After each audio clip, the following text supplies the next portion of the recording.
Так, коллеги, 5 минут ефрейторских прошло. Предлагаю начать. Значит, у нас последняя наша сессия, которая должна длиться с 15:45 до 17:15 в соответствии с планом. 2 часа. Значит, запланировано было, так, 1, 2, 3, 4, 5, 6 докладов. Но вот я вижу только одного докладчика. Ну, давайте сделаем так. Значит, у нас вот один докладчик есть. Возможно, кто-то еще присоединится к нам. Если не присоединится вдруг, ну, мало ли, там какие-то обстоятельства возникли, мы тогда плавно перейдем в дискуссию. Обсудим то, что у нас было на нашем заседании, но какие-то проблемы и возможные пожелания по направлениям дальнейших работ и по дальнейшему взаимодействию. Так что предлагаю начать. Так, Алина, ты здесь? Сулейманова, Алина. Да, я здесь. Здесь, отлично, отлично. Да, и еще вот, Алина, это вопрос уже к тебе, как к нашему главному организатору всех наших побед сегодня, ну, вместе с Жемилей. Да, без нее никуда. Значит, у нас было еще две видеозаписи, насколько я понимаю, да? Да. Одна – это доклад нашего коллеги индийского, которую мы не успели посмотреть, значит, в начале нашей лекции. Но она длительная, насколько я понимаю, там 50 минут аж, и на английском языке. Да, там большая видеозапись довольно. Вот. И вторая видеозапись – это Шолохов Виталий Григорьевич. Я правильно понимаю? Есть такое, то, по крайней мере, вот по плану у нас есть такая позиция. Есть такая видеозапись? Я сейчас уточню по поводу второй, но первая точно есть. Давайте мы тогда, может, вот как сделаем. Мы сейчас заслушаем тех, кто у нас есть вживую, затем проведем дискуссию, затем включим, значит, вот, ну, наверное, сначала Шолохова, если действительно такая видеозапись есть, поскольку, я так понимаю, она достаточно короткая. А напоследок тогда, может быть, включим вот нашего индийского друга, и те, кто захотят его послушать, они уже будут слушать до конца, пока он, так сказать, не кончит доклад, потому что доклад у него действительно длинный, поэтому это надо будет учесть. Хорошо по такому ведению? Да, нет возражений? Хорошо. Значит, тогда у нас из живых, так сказать, докладчиков сейчас присутствует Горошко Яна. Ян, ты готова к докладу? Да. Да, и у меня вопрос сейчас, я извиняюсь, к Джамиле. Джамиля, вот то, что ты должна будешь уйти, это все в силе остается, да? Там уже закончили они просто, поэтому мне не надо. Тогда, может быть, ты тоже сделаешь доклад? Ну, можно. Ну, хорошо. Ну, давай, в общем, посмотрим, какая будет у нас явка, потому что сейчас пока... Просто если много желающих, там и видео надо показать. Ну, хорошо. Яна, тебе предоставляется слово. Пожалуйста. Да, сейчас включу демонстрацию. Так. Собственно, мой доклад посвящен моделированию политического развития техногенного общества на примере государства Япония. Быстрое развитие цифровой экономики характеризует наше современное общество. И стабильная работа информационных технологий во многом определяет устойчивость общества как нынешнего, так и следующего за нами. Деятельность цифровой экономики способствует виртуализации социальных отношений на фоне глобализации, которая представляет собой отличительный аспект современности. Более конструктивное понимание технологий позволяет применять коммуникативный подход, который ориентирован на взаимодействие человека и технологий. Исходя из сформулированной концепции взаимодействия, собственно, между человеком и технологиями, цифровая экономика в настоящее время активно развивается на фоне динамичного роста технического и научного прогресса. Поэтому мой доклад, он является в этой связи актуальным, и он посвящен влиянию техногенной экономики и автоматизации производства на мировые политические и экономические процессы. Тема внедрения цифровой экономики, она достаточно новая для наших отечественных авторов, но, тем не менее, стоит обратить внимание на уже существующие методы по исследованию влияния техногенной экономики на политику. Эти методы разработаны как иностранными, так и отечественными авторами. Из классических моделей мы можем назвать модель воспроизводства Маркса, модель Валераса, модель Леонтьева. В качестве еще одного метода моделирования цифровизации экономики используется модель сбалансированного роста фон Неймана. Она представляет для нас отдельный интерес, потому что на базе этой модели была разработана теория игр и концепция взаимодействия политических акторов. Действия объективных экономических законов и опыт экономико-математического моделирования получили отражение в динамической оптимизационной модели межотраслевого межсекторного баланса.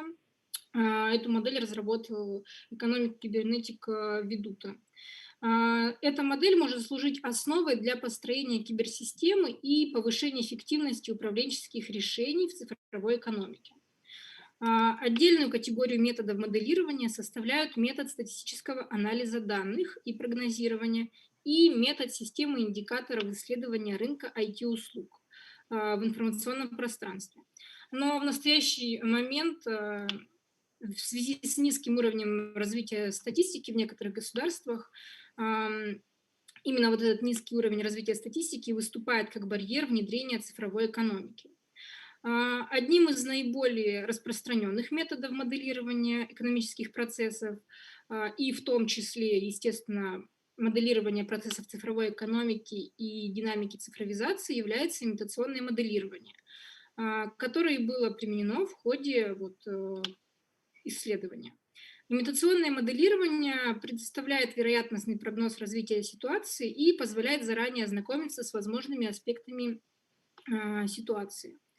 Отдельным достоинством имитационной модели является универсальность. Также хочется отметить то, что есть возможность прогнозировать целесообразность и результат каких-либо действий компаний, отрасли, вероятного сотрудничества или внедрения автоматизированных способов производства. То есть имитационное моделирование имеет достаточно широкий спектр применения. Подведя итоги относительно разработанности тематики, практически все упомянутые методики диагностируют уже существующую картину происходящих событий, но они не указывают на истинные причины динамики текущей ситуации. Объективно необходим переход к динамическому математическому моделированию разнообразных процессов. С точки зрения получения качественного вероятностного прогноза в условиях большого количества элементов, которые составляют систему, представляется целесообразным применить имитационное динамическое моделирование с применением математического метода разностных уравнений и компьютерных технологий. Более подробный разбор разностных уравнений, которые применены в презентуемом исследовании, будет сделан чуть позже. Также хочется отметить, что развитие робототехники и автоматизация производства как один из аспектов цифровизации представляет научный интерес. Именно поэтому презентуемое исследование и посвящено автоматизации производства и робототехнике. И это исследование было проведено для Японии как государство с наиболее высокими показателями производства робототехники. и лидера в этой сфере. На слайде вы можете увидеть такую сравнительную систему, в которой указано, что действительно Япония на 2018 год, так как это исследование проводилось в 2019, Япония была лидером по производству робототехники, опережая и США, и другие, в принципе, большие страны. Переходя к следующему слайду, на котором мы остановимся также еще в конце, он будет упомянут, здесь можно увидеть, в принципе, страны-партнеры Японии в сфере робототехники, то есть страны, которые наиболее испытывают потребность в робототехнике, которая произведена в Японии. Именно эти страны, лидерами которых являются Китай, США и Корея, они уже переходят на цифровизацию экономики, и, собственно, поэтому они внедряют автоматизацию производства, и поэтому они являются лидерами по закупкам робототехники в Японии. Здесь у нас предоставлены разные уравнения.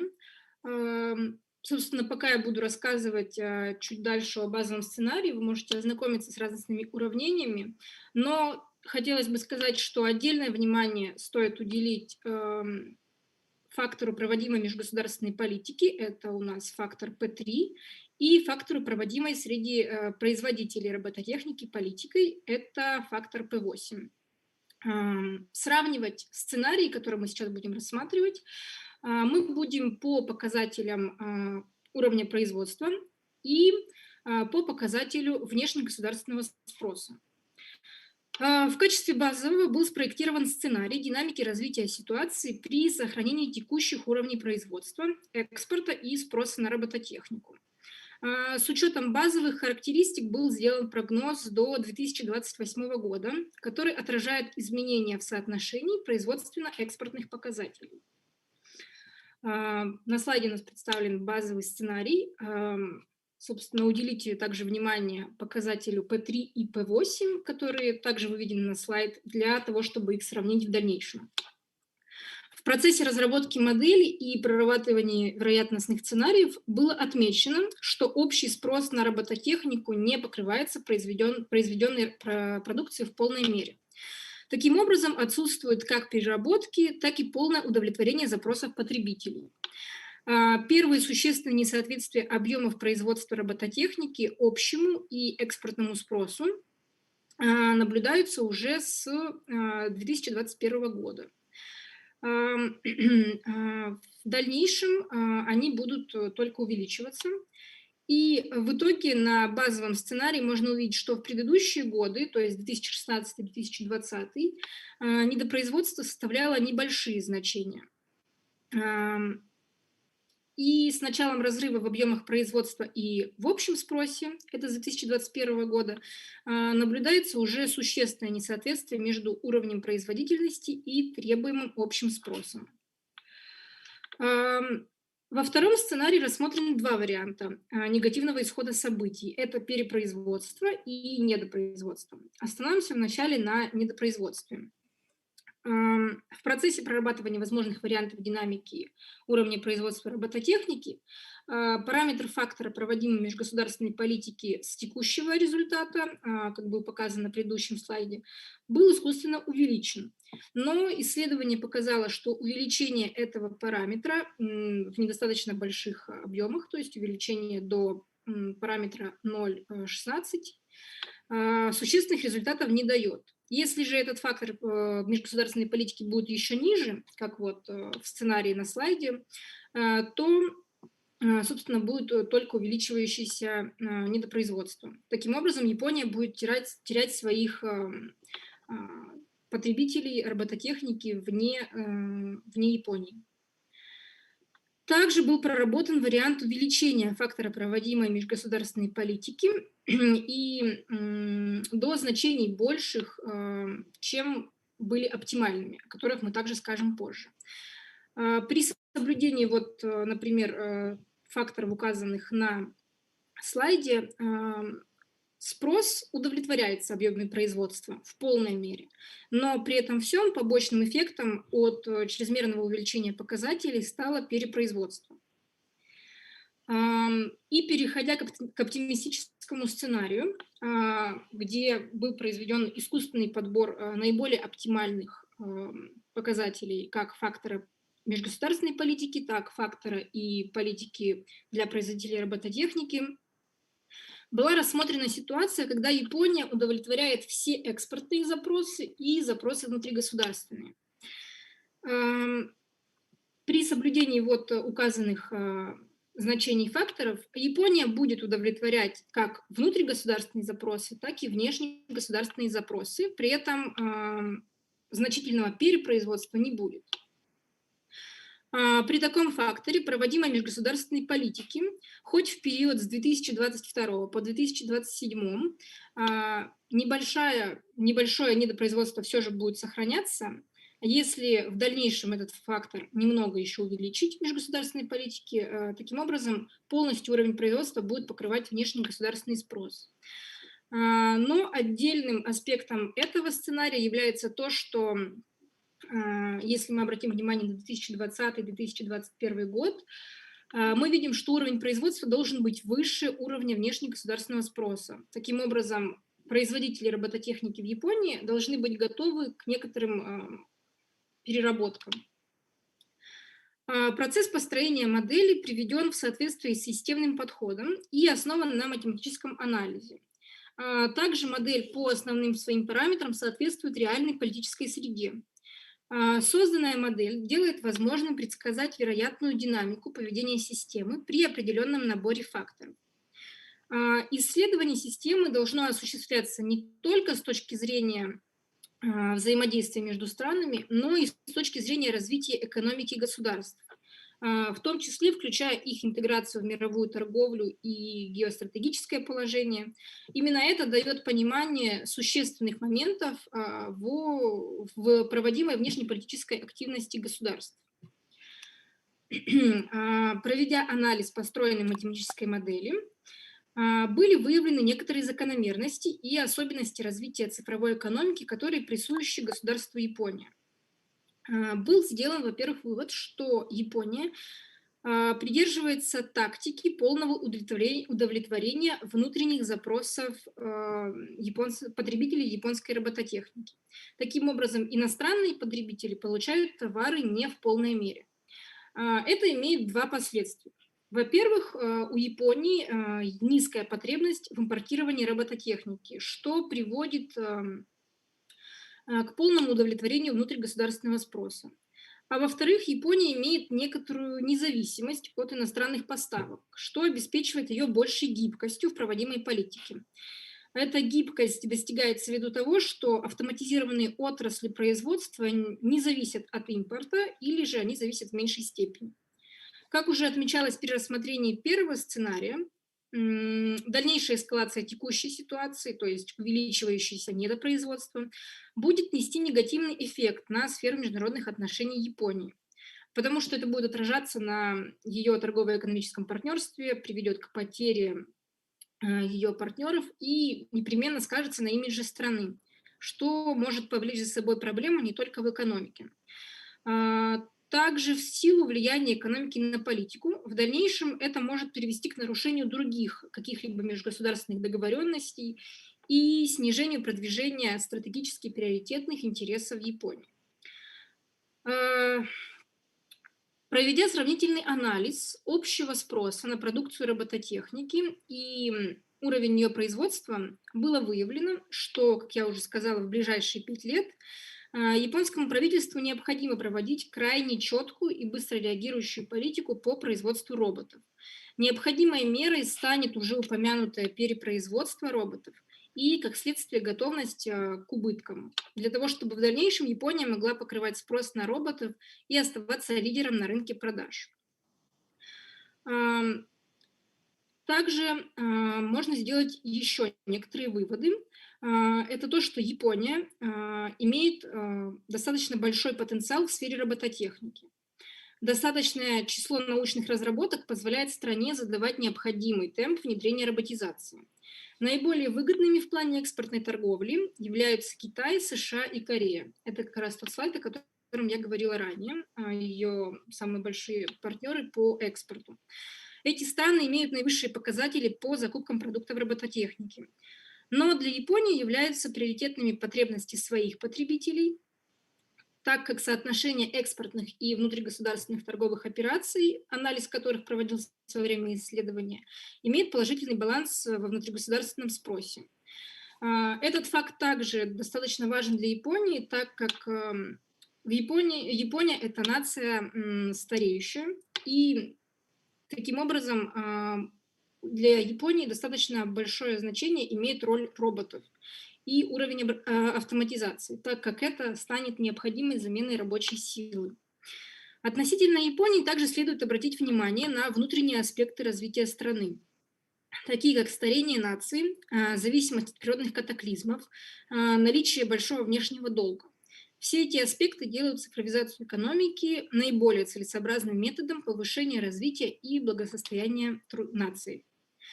Проведенные исследования торгово-экономических и политических отношений стран на примере Японии в сфере робототехники позволяют сделать вывод, что внедрение автоматизированного труда на производство дает положительную динамику по ВВП государства и развитию внешнегосударственных торговых отношений. При наличии кризисных ситуаций и зависимости страны от ресурсного потенциала автоматизированный тип производственных процессов могут обеспечить страну выходом на необходимый уровень благосостояния. Также была построена когнитивная модель в ходе исследования, которая показала, что в процессе перехода к цифровой экономике имеют влияние не только техническое оснащение страны и начальный уровень автоматизации, но также и социальный аспект, и проводимая внутренняя и внешняя политика, и внедрение социальных программ, и также субъективный фактор международных отношений, на который мы, собственно, и обращали внимание в ходе рассмотрения сценариев. На этом мой доклад завершен. Спасибо всем за внимание. Буду рада выслушать ваши вопросы. Спасибо большое. Интересный доклад. Главное, что я увидел уравнение, и это радует. Так, вопросы, пожалуйста, к докладчику. Так, сейчас я... Так, Антон Гринин, ты здесь? Я. У тебя должны быть вопросы. Ты как раз занимаешься и старением, и техническим прогрессом. И вот тебе, пожалуйста, уже расчеты, проведенные для конкретного государства. Есть у тебя вопросы? Ну, хотелось бы в целом понять прогнозы все-таки. Прогнозы лично для Японии или, в принципе, для стран? Ну, Япония лидер. В целом, как вы считаете? Недавно я смотрел обзор, краткий обзор по робототехнике, прогноз. Они даже говорят о том, что с 2022 года будет некий спад в робототехнике, а потом снова рост. Как вы считаете, все же будет рост или будет некое, или есть какое-то насыщение рынка сейчас уже? Ну, в принципе, вот в ходе исследования было исследованы, в принципе, и Китай, и Корея как основные потребители робототехники, и можно было увидеть, что у Китая, что у Кореи насыщения робототехникой нет. К тому же, если мы посмотрим на уровень автоматизации производства той же Германии, у нее также уровень автоматизации достаточно на низком уровне. Следовательно, говорить о насыщении рынка, лично я по своему, скажем так, субъективному мнению, не могу. Относительно того, как вот вы задали вопрос о общем прогнозе, я могу сказать, что робототехника имеет свое дальнейшее развитие. В принципе, дальше, так как уровень продолжительности жизни во всех странах растет, при этом всем уровень рождаемости оставляет желать лучшего, скажем так. Таким образом, происходит накопление стареющих наций, и, естественно, автоматизация труда будет необходимым методом решения этой проблемы. Также цифровизация экономики – это не только автоматизация труда с помощью роботов, это еще и применение искусственного интеллекта, который вот даже Сбербанк рассматривает как один из аспектов работы. То есть искусственный интеллект, робототехника и другие, в принципе, как аспекты цифровизации экономики, они, несомненно, будут иметь влияние во всех наших странах. И, в принципе, в первую очередь они будут приходить в страны постиндустриальные, вот, например, такие как Япония. Ну, в принципе, я думаю, все. Может, еще один вопрос, поскольку действительно близкая тема. Я тоже думаю, что будет расти, видимо, поскольку прогноз все-таки он больше на инвестиции основывался, а не делал прогноз по инвестициям, которые несколько сокращаются по разным причинам, в том числе и вообще по общим причинам рынка. Но вот согласны ли вы с таким прогнозом, который мы делаем, что робототехника, ее драйвер основной, будет направление по хирургические роботы и роботы по ухаживанию за больными, которые дадут сильную автоматизацию в медицине и станут очень востребованными. Другая точка зрения, которая часто можно встретить в литературе, что это будут все-таки бытовые роботы, там всякие умные пылесосы, а также там, допустим, уход за детьми, и так за животными и так далее. Какое бы вы направление видели драйвером? Я вижу направление для робототехники два. Первое – это действительно, бесспорно, это медицина, так как уход вот, за людьми, хирургические роботы, это все имеет очень большое развитие, хотя бы в силу того, что даже если мы говорим о той же Японии, в Японии очень много роботов, которые используются для ухода за пожилыми людьми, особенно за людьми, которые перенесли тяжелые травмы. И Послеоперационное которые, обслуживание, уход, да. да. А, Хотелось бы отметить также, что вот вы упомянули умных роботов, с таким посылом, что они будут иметь меньшую популярность. Но в то же время медицинские роботы и роботы для ухода за людьми, они имеют еще такое развитие, как некий умный робот, который помогает в медицине. Потому что для тех же пожилых людей достаточно сложным вопросом становится социализация, и поэтому в умные роботы, вот я даже на этой неделе читала некоторые статьи, что умные роботы сейчас, они совмещаются с медицинскими роботами. Таким образом, получается не только робот, который в медицине, но он еще и может быть хорошим собеседником. Что касается второго направления, которое я вижу, это все-таки действительно автоматизация производственных процессов. Даже если взять тот же Amazon, который является одним из наиболее автоматизированных, одна из наиболее автоматизированных компаний. То есть вот эти два Чисто направления я вижу как технически приоритетные. искусственный интеллект и автоматизированные системы программные вы относите к роботизированным системам? Что еще раз? Ну, технически вы относите в анализе автоматические системы, то есть программные продукты к роботизированным системам? Или это должны быть Именно в материальные? проведенном исследовании. Да, в вашем исследовании. Или это должны быть материальные роботы? Это были индустриальные роботы. Мгм, мгм. Хорошо. Я буду благодарен, если вы вышлите работы, потому что действительно близкая тема и очень интересно. Хорошо. Так, еще вопросы есть? У меня вопрос тогда.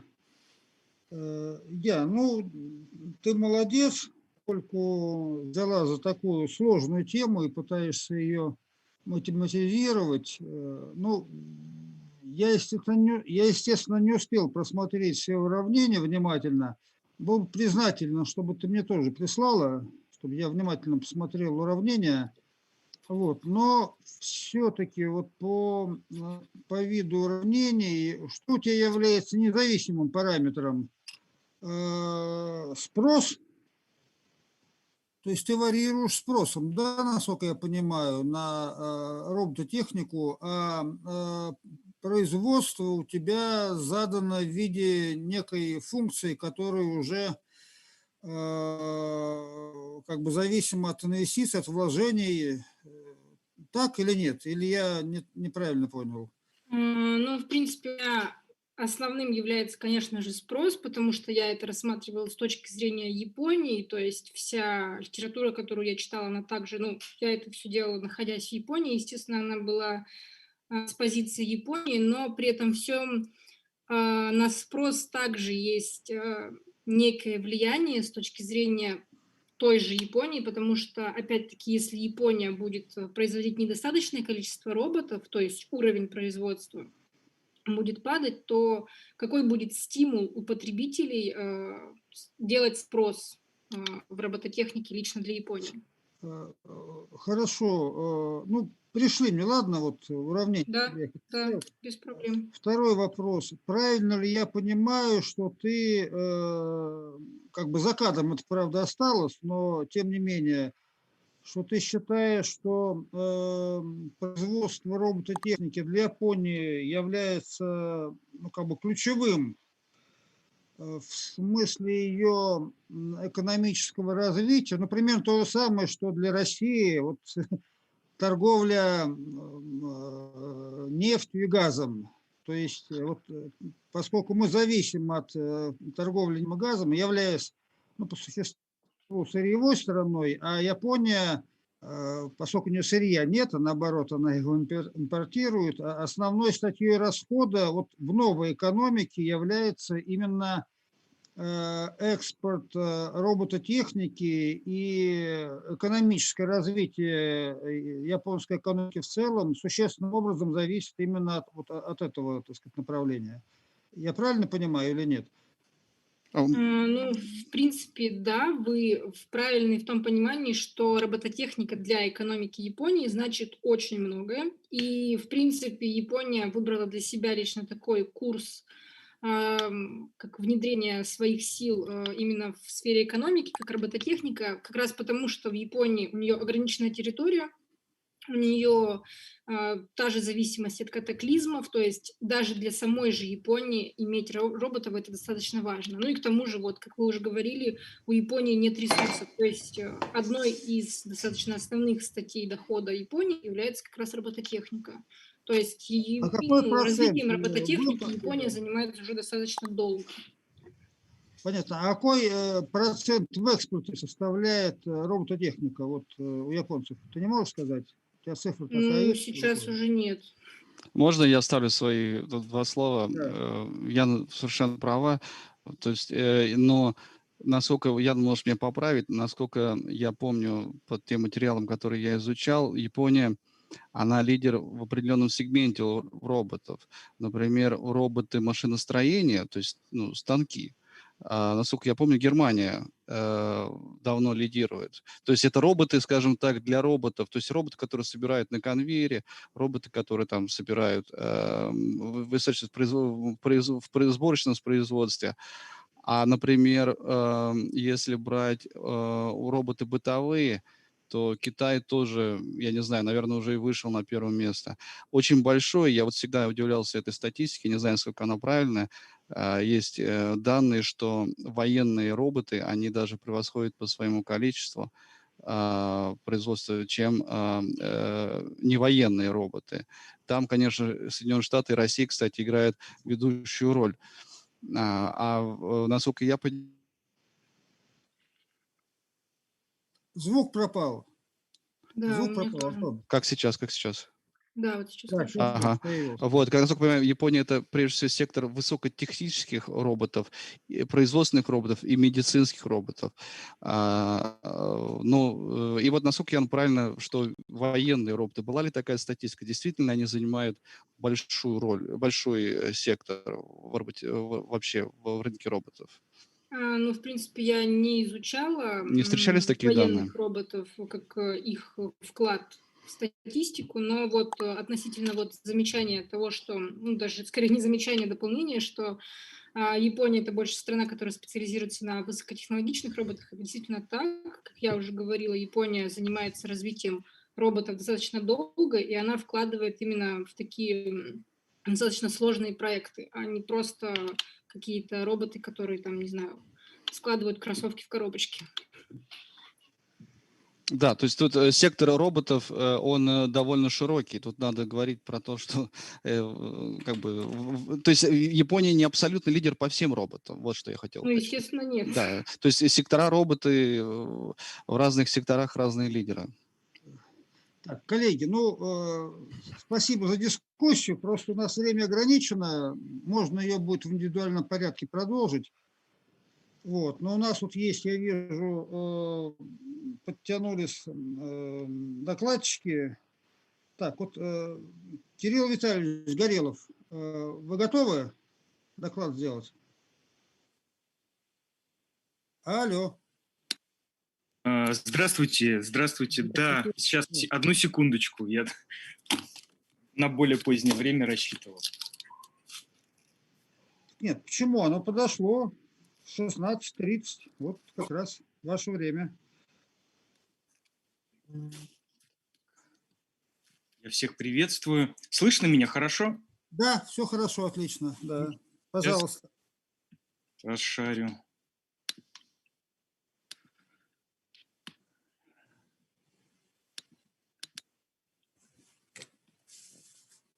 Ну, я заранее извиняюсь за, наверное, вторжение такое не совсем в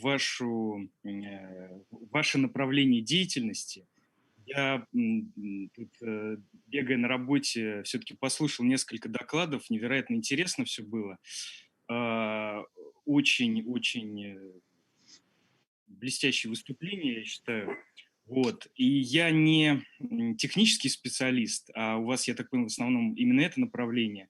Вот. Я попытаюсь рассказать с точки зрения медицины вот о том, что такое фармаконадзор. Может быть, кому-то будет это интересно. Вот. Естественно, это достаточно такое специализированное направление. Если у кого-то будут вопросы, я с удовольствием отвечу. И как бы я думаю, что в процессе доклада вы можете перебивать меня и задавать вопросы, если что-то будет непонятно. Ну, вообще фармаконадзор – это такой вид деятельности научной, который идет на стыке клинической фармакологии, эпидемиологии. И если говорить просто, это как бы постоянное наблюдение за теми препаратами, которые уже зарегистрированы. То есть теми препаратами, которыми мы с вами пользуемся, они находятся под постоянным наблюдением. Во всех странах мира есть специализированные органы, в которых работают медицинские специалисты, клинические фармакологи, провизоры, фармацевты, специалисты по статистике, которые всю эту информацию собирают, обрабатывают, и, естественно, все это передается в местные министерства здравоохранения, которые в дальнейшем принимают какие-то решения. Всемирная организация, естественно, является нашим, так сказать, путеводным органом. У Всемирной организации здравоохранения есть своя база данных глобальная, в которой накапливаются вот эти нежелательные реакции. В России, естественно, есть национальная база, как и во многих других развитых странах, в которую тоже поступают вот эти сообщения о нежелательных реакциях из России. И законодательно врачи обязывают и в России, и в других странах. В России обязан врач, если видит нежелательную реакцию, об этом сообщать в регуляторный орган. Фармаконадзор, само это наблюдение за препаратами с точки зрения их безопасности было не всегда. В свое начало фармаконадзор начал с отправной точки. Это так называемая талидомидовая трагедия. Если интересно, вы можете почитать в Википедии. Написано очень много статей на эту тему. Написано книг очень много на эту тему. В двух словах, это был препарат, который использовался в экономически развитых странах Европы. Данный препарат назначался беременным женщинам в качестве такого препарата, который снимал эффект тошноты у беременных женщин. И он считался абсолютно безопасным, назначался практически всем беременным, кто испытывал вот эти проблемы с тошнотой. Он обладал также еще таким несильным успокоительным действием. В общем, врачи считали, что это достаточно хороший препарат, можно назначать всем. И он назначался с 56 по 62 годы, и впоследствии оказалось, что вот препарат вызывает вот так называемую фокомелию, это недоразвитие конечностей у плода, у эмбриона. И в результате рождались вот такие вот дети, которые на фотографии можете увидеть. Так как не существовало системы мониторинга, которая сейчас существует, вот этого фармаконадзора, 12 тысяч детей вот за эти долгие годы пострадали, родились вот с такими вот увечьями. И, естественно, мы еще и не можем посчитать, сколько было выкидышей, то есть фактически смертей. Как потом оказалось, ну, естественно, была выявлена закономерность, в медицинской литературе начали появляться описания и предположения, гипотезы, что какие-то препараты могут, и в том числе талидомид на это влиять. И в результате медицинское сообщество в итоге поймало виновника этого дела, и препарат, естественно, был отменен. В СССР его не было, естественно. Препарат обладал очень видовой специфичностью, то есть только у человека и еще у каких-то млекопитающих были вот эти вот пороки. Зачем вообще нужен фармаконадзор? Какая проблема? Дело в том, что, как вы знаете, наверное, препарат до выхода в медицинское применение проходит стадию так называемых клинических исследований, а доклинических исследований, соответственно, доклинические исследования. И все это время доклинические и клинические исследования занимает порядка 20 лет, участвуют несколько тысяч людей в исследовании, но даже это время и эти пациенты не всегда обеспечивают редкие нежелательные реакции или вот такие экстравагантные случаи, как с талидомидом. То есть не всегда удается поймать все проблемы безопасности на этапе клинических исследований. И чтобы вы понимали, в чем основная проблема именно клинических исследований. Это ограниченное количество пациентов, то есть даже 3000, то есть несколько тысяч пациентов не всегда бывает достаточно, чтобы поймать какие-то редкие вещи, редкие проблемы. И, естественно, клиническое исследование – это медицинский эксперимент. То есть он находится под очень жесткими правилами, поэтому пациенты набираются так называемые рафинированные, то есть без дополнительных хронических заболеваний, с определенным возрастом, с определенным образом жизни, так скажем. За ними постоянно ведется наблюдение, за этими пациентами. У них четкий график приема препарата, и это несколько не соответствует вот реальной практике. То есть когда препарат после регистрации уже, естественно, пациентам назначается очень разным, с разными дополнительными патологиями, и вот это все может вызывать серьезные осложнения, и для этого необходим фармаконадзор, чтобы всю эту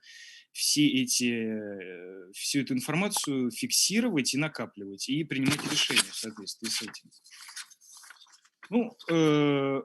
Всемирная организация здравоохранения причисляет в число 10 ведущих причин смерти именно проблемы, так или иначе связанные с применением лекарственных препаратов. Это не значит, что препараты опасны, надо срочно прекращать их употреблять. И, естественно, препараты безопасны в том случае, если они назначены врачом, и соблюдается режим приема, и учтены все факторы рисков. Но все равно бывает, конечно же, общество нашей всех развитых стран стареет, люди начинают болеть сразу несколькими хроническими серьезными заболеваниями, им назначается огромное количество препаратов. И вот на стыке вот этих проблем, то есть когда большое количество разных препаратов, большое количество хронических заболеваний, естественно, это все может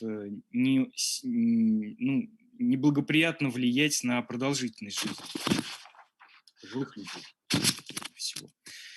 В России существует орган, в котором я работаю, Росздравнадзор, в котором есть отдел, который занимается непосредственно фармаконадзором. Для медицинских специалистов у нас есть на сайте, естественно, вся необходимая информация для их работы, есть карты извещения, которые специалисты могут заполнять, их могут заполнять и пациенты, но мы понимаем, что пациенты могут, не всегда могут правильно описать свое состояние и заполнить карту извещения, поэтому мы рекомендуем все-таки обратиться к врачу вначале, потом уже сам врач заполнит со слов пациента, что с ним произошло, и отправит нам в регуляторный орган. Естественно, вся эта информация, достаточно большой объем, она накапливается в национальной базе данных, и врачи, специалисты имеют, у них есть возможность не только отправлять это на бумаге или там фотографиями, или отсканированные карты извещения. У них есть возможность получить доступ в базу данных, они могут непосредственно заполнять карты извещения в базе данных. И извещение сразу будет попадать в базу, и будет видно нашим экспертам, и мы сможем проводить анализ, в том числе этой информации. Собирается информация не только о нежелательных реакциях. Информация собирается также из литературных источников, из интернета, из регуляторных, решения других регуляторных органов, других стран, имеется в виду. Все это накапливается и анализируется. Естественно, мы идем в ногу со временем, и планируется внедрение искусственного интеллекта в разных аспектах нашей работы, в частности, в анализе той информации, которая поступает вот в эту базу данных, которую я отметил выше. Планируется, это пока только в теории, мы пытаемся прорабатывать со специалистами по искусственному интеллекту эти вопросы. Сейчас основная гипотеза, основная идея – это анализ, статистический анализ той информации, которая накоплена в нашей базе данных. Но впоследствии, естественно, мы бы хотели, чтобы искусственный интеллект работал с медицинскими картами электронными, которые ведут в электронном виде больницы, поликлиники, другие медицинские организации, и выискивал своими алгоритмами, выискивал там произошедшие нежелательные реакции, но просто физически врач или там те медицинские специалисты, которые смотрели этого пациента, не зафиксировали это как нежелательную реакцию. А искусственный интеллект, как нам кажется, сможет помочь нам в поиске этих незафиксированных нежелательных реакций. Естественно, мы сейчас работаем над тем, чтобы наша информация так сказать, в машиночитаемых форматах передавалась в базу данных ВОЗ, о которой я говорил выше, Всемирной организации здравоохранения, и впоследствии в разрабатываемую сейчас базу Евразийского экономического союза. Там тоже будет своя база. И чтобы вся эта основная информация могла беспрепятственно быть в нашей базе данных, в базе Всемирной организации здравоохранения и в других базах регуляторных агентств других и базах данных фармацевтических компаний, которые тоже они у себя ведут. Фармацевтические компании тоже обязаны следить за своими препаратами, они также принимают извещения о нежелательных реакциях, они также собирают всю информацию на свои препараты. Помимо того, что они тоже должны о каких-то серьезных вещах срочных сообщать в регуляторный орган, они еще отчитываются по каждому препарату, они составляют так называемый периодический отчет по безопасности, который тоже направляется регуляторами. Я хочу сказать, что эти все требования – это общемировые, то есть ровно как и в России это требуется, ровно то же самое требуется и в Великобритании, и в Германии, и в США. И мы, конечно же, работаем очень плотно с регуляторами других стран, в частности, Европейским медицинским агентством, агентством Великобритании по медицинской продукции, Всемирной организации здравоохранения, естественно. Что происходит с препаратом впоследствии, итоги нашей работы?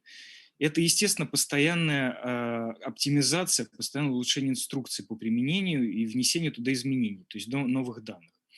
Отмена государственной регистрации, если препарат совсем плох, то, естественно, его отзывают, его прекращают применять, и компания перестает его производить. Дополнительные какие-то доклинические, клинические исследования препарата, помимо тех, которые были еще при регистрации, еще могут проводиться дополнительные исследования.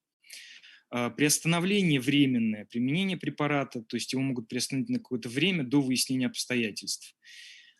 И также есть мероприятия по управлению рисками, мы их называем, это может быть все что угодно, но, как правило, это разработка каких-то образовательных мероприятий для врачей и даже для пациентов. Школы пациентов есть, выпускаются брошюры, книги для пациентов и для врачей, как правильно применять там препараты и как правильно следить за собой и жить со своим заболеванием. Помимо того, что я сказал сейчас, еще дополнительно проводится, конечно же, контроль качества лекарственных средств. Бывает такое, что попадает редко на рынок какие-то проблемы с качеством препарата, бывает. И, естественно, если поступают нежелательные реакции, в которых возможна потенциальная проблема с качеством, это все сразу организуется экспертиза качества. И вот в 2019 году 6 серий лекарственного препарата Росздравнадзором было поймано по проблемам с несоответствием качества. Основные факторы, которые мешают, у нас проблема с собираемостью вот этих извещений о нежелательных реакций. Основная проблема – это у медицинских специалистов незнание, страх перед предоставлением какой-то информации регулятору, который может оценить его работу. Но самое главное у врачей – это загруженность работы. У них не хватает времени на дополнительную отчетность. Мы, естественно, это понимаем и делаем, и пытаемся работать в этом направлении, чтобы электронные ресурсы становились проще, и время на их заполнение уходило меньше. И пытаемся обучить и рассказать, как это можно делать. И, естественно, есть идеи разработки мобильных приложений. Сейчас некоторые компании, не сам Росздравнадзор, не Минздрав, а некоторые компании коммерческие, они этой проблемой занимаются и создают мобильные приложения, в которых каждый сможет заполнить вот такую карту извещения о нежелательной реакции, и она сразу попадет к нам в Росздравнадзор. В принципе, мы бы хотели, чтобы концепция поменялась в понимании лекарственного препарата, и любое назначение, была оценка любого назначения в соотношении пользы и риска лекарственного препарата. Это первое. И второе – это у врачей. И второе, мы, конечно же, хотим, мы делаем образовательные мероприятия среди сотрудников фармацевтических компаний. Естественно, фармацевтическая компания – это коммерческая организация, а фармаконадзор – это недоходный вид деятельности. И мы постоянно рассказываем, объясняем, почему это очень важно и почему фармкомпания должна ответственно относиться к мониторингу безопасности своих препаратов. Мы размещаем бесплатные материалы образовательные для всех желающих, больше это, конечно, для специалистов, по вопросам фармаконадзора, видеоролики, мультфильм даже есть на Ютубе, методические рекомендации. Естественно, отдельно есть требования законодательства для препаратов, которые попадают на условиях определенных, не полноценную регистрацию прошли, а вот как новые препараты от коронавирусной инфекции, они зарегистрированы на определенных условиях, и здесь фармаконадзор является таким основным актором обеспечения безопасности вот этих препаратов. Большое спасибо за внимание. Простите, выбился из графика. Если есть вопросы сейчас, если появятся вопросы позже, вот e-mail, с удовольствием отвечу. Большое вам спасибо. Большое спасибо за доклад. Вопросы какие докладчику?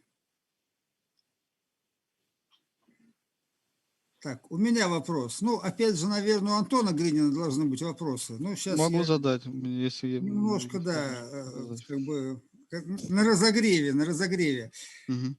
Ну, Кирилл Витальевич, на самом деле вы рассказали, сами того не ощущая, доклад прямо в точку того, что мы обсуждаем на данной сессии.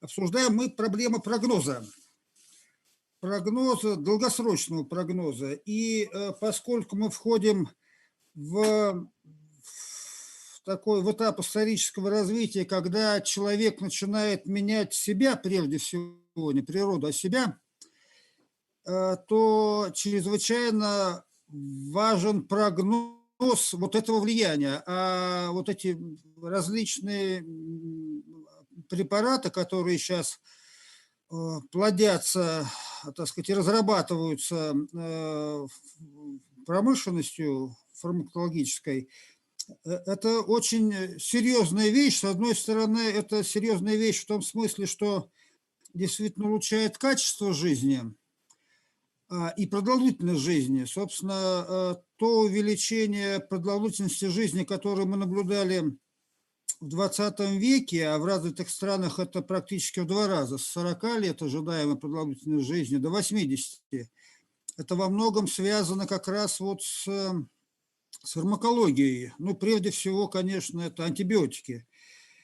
Вот. Но сейчас появляется очень много лекарств, которые воздействуют на генетические различные вещи. Вот то, что вы показали пример, побочное действие как бы на,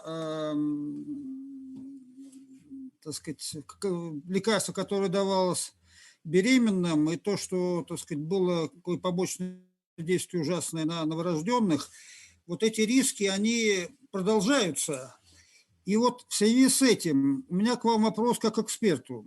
Как вот вы смогли бы как бы оценить, насколько критичны вот эти возможные побочные действия? Ну, вы их отслеживаете, слава богу, и большая вам благодарность, что вы занимаетесь этим благородным делом.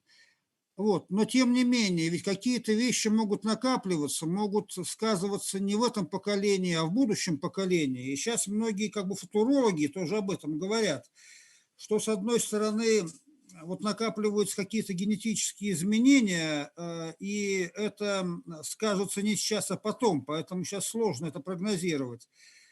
Вот. Это с одной стороны. Вот. А с другой стороны,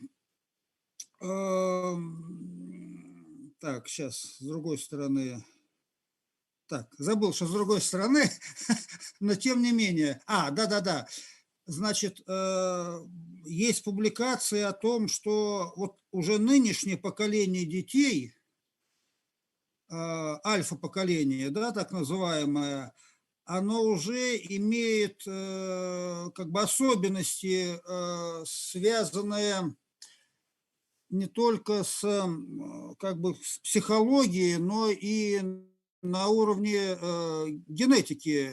И вот это уже какой-то нехороший звоночек, который звонит по человечеству в целом. Вот насколько, у меня по этому вопрос, насколько все вот эти опасения и риски вот с вашей, ну, на основе вашего опыта существенные? Нет ли тут перегиба или это действительно серьезная угроза, с которой как-то надо бороться? А если надо бороться, то как? Спасибо. Достаточно такой непростой вопрос. Ну, я так, вы знаете, это уже, наверное, не входит в область моей компетенции, вот такие вот вещи, связанные с глобальным изменением генофонда, если я вас правильно понял ваш вопрос. Ну, в конечном итоге, да, но да, еще вот я вспомнил, что я хотел сказать. Ведь понимаете, какая вещь? Раньше за чистоту генофонда был ответственен естественный отбор. Вследствие высокой детской смертности, ну вот в ранних обществах, да, доиндустриальных, слабые дети, они ну просто как бы отсеивались естественным отбором, выживали наиболее, ну, как бы живучие, и они давали потом потомство. И, ну, как это в живой природе происходит. Сейчас в силу развитости медицины, фармакологии, как бы все дети, которые рождаются, они выживают, там перинатальные центры, так сказать, сейчас во всем мире. Вот. Но ведь выживают дети, которые на самом деле обладают какими-то, ну, так сказать, не совсем хорошим здоровьем. Их, конечно, можно поддерживать за счет, опять же, фармакологии в нормальном, так сказать, состоянии, чтобы качество жизни у них было достойное, но они тоже ведь дают потомство. И вот эти вот, то, что накапливается в генофонде человечества в целом, насколько вот эти угрозы действительны, или это как-то оно каким-то другим механизмом, не естественным отбором, а каким-то другим образом будет ну, поддерживаться генофонд в качественном состоянии. Вот вы могли бы свою оценку дать? Ну, еще раз хочу сказать, что я не специалист в этом вопросе, но вы задаете вопрос не в бровь, а в глаз. Просто действительно очень эта проблема серьезная, и мне кажется, что пока мы точно не знаем, как ее решать, вот, но, во-первых, есть препараты, которые воздействуют на геном, и сейчас они достаточно, ну, этому направлению науки уделяется очень серьезное внимание, очень большие деньги выделяются самими компаниями. Вот. Ну и вот эта вот технология CRISPR-Cas9, я думаю, что ну, в конечном итоге, как мне кажется, опять же, я не специалист, но человечество просто будет редактировать свой геном. И мне кажется, что все-таки вот прям сильно беспокоиться о том, что или тем более вводить, как в Сингапуре, такие вот методы, так сказать, серьезные, евгенистического характера, я думаю, что не стоит. Я думаю, что человечество с этой проблемой справится именно научными методами, и все эти болезни будут рано или поздно побеждены. И, ну, я не думаю, что надо ну, вот как-то волноваться. Работать, конечно, надо в этом направлении, и многие коллеги сейчас этим занимаются, а сильно волноваться, я думаю, что не стоит. Ну, вот так. Спасибо за ваш оптимизм. Так, Если Антон, можно, у я вас тоже вопрос, небольшой да? вопрос задам. Да, пожалуйста. Спасибо за доклад. У меня два вопроса. Первый такой технический, не очень относящийся, а второй концептуальный. Вот технически скажите, вы надзорный орган, а ВОЗ является для вас тоже надзорным органом или это рекомендательный орган? Рекомендательный. Он во всем мире рекомендательный. То есть его рекомендации не обязательны к исполнению? Не совсем. Вы должны четко обосновать, почему вы То есть он не как бы не обязательный, но в то же время он обязательный получается. Ну, Или вот, то есть, вот рекомендации, вот, скажем, по лекарству по коронавирусу, которые они дают, насколько мы обязаны их исполнять? ну мы должны для себя понять, что приемлемо для нас в этих рекомендациях, а что нет. И, Мгм. естественно, ну, следовать рекомендациям ВОЗ. А Потому если неприемлемо, то обосновать неприемлемость, да? Да, надо четко понимать, почему те или иные вещи, которые рекомендуются ВОЗ, а эти рекомендации составляются самыми, ну, я так скажу, ну, ведущими специалистами в этих направлениях, то есть это пишет группа ученых, которые прекрасно разбираются в этом.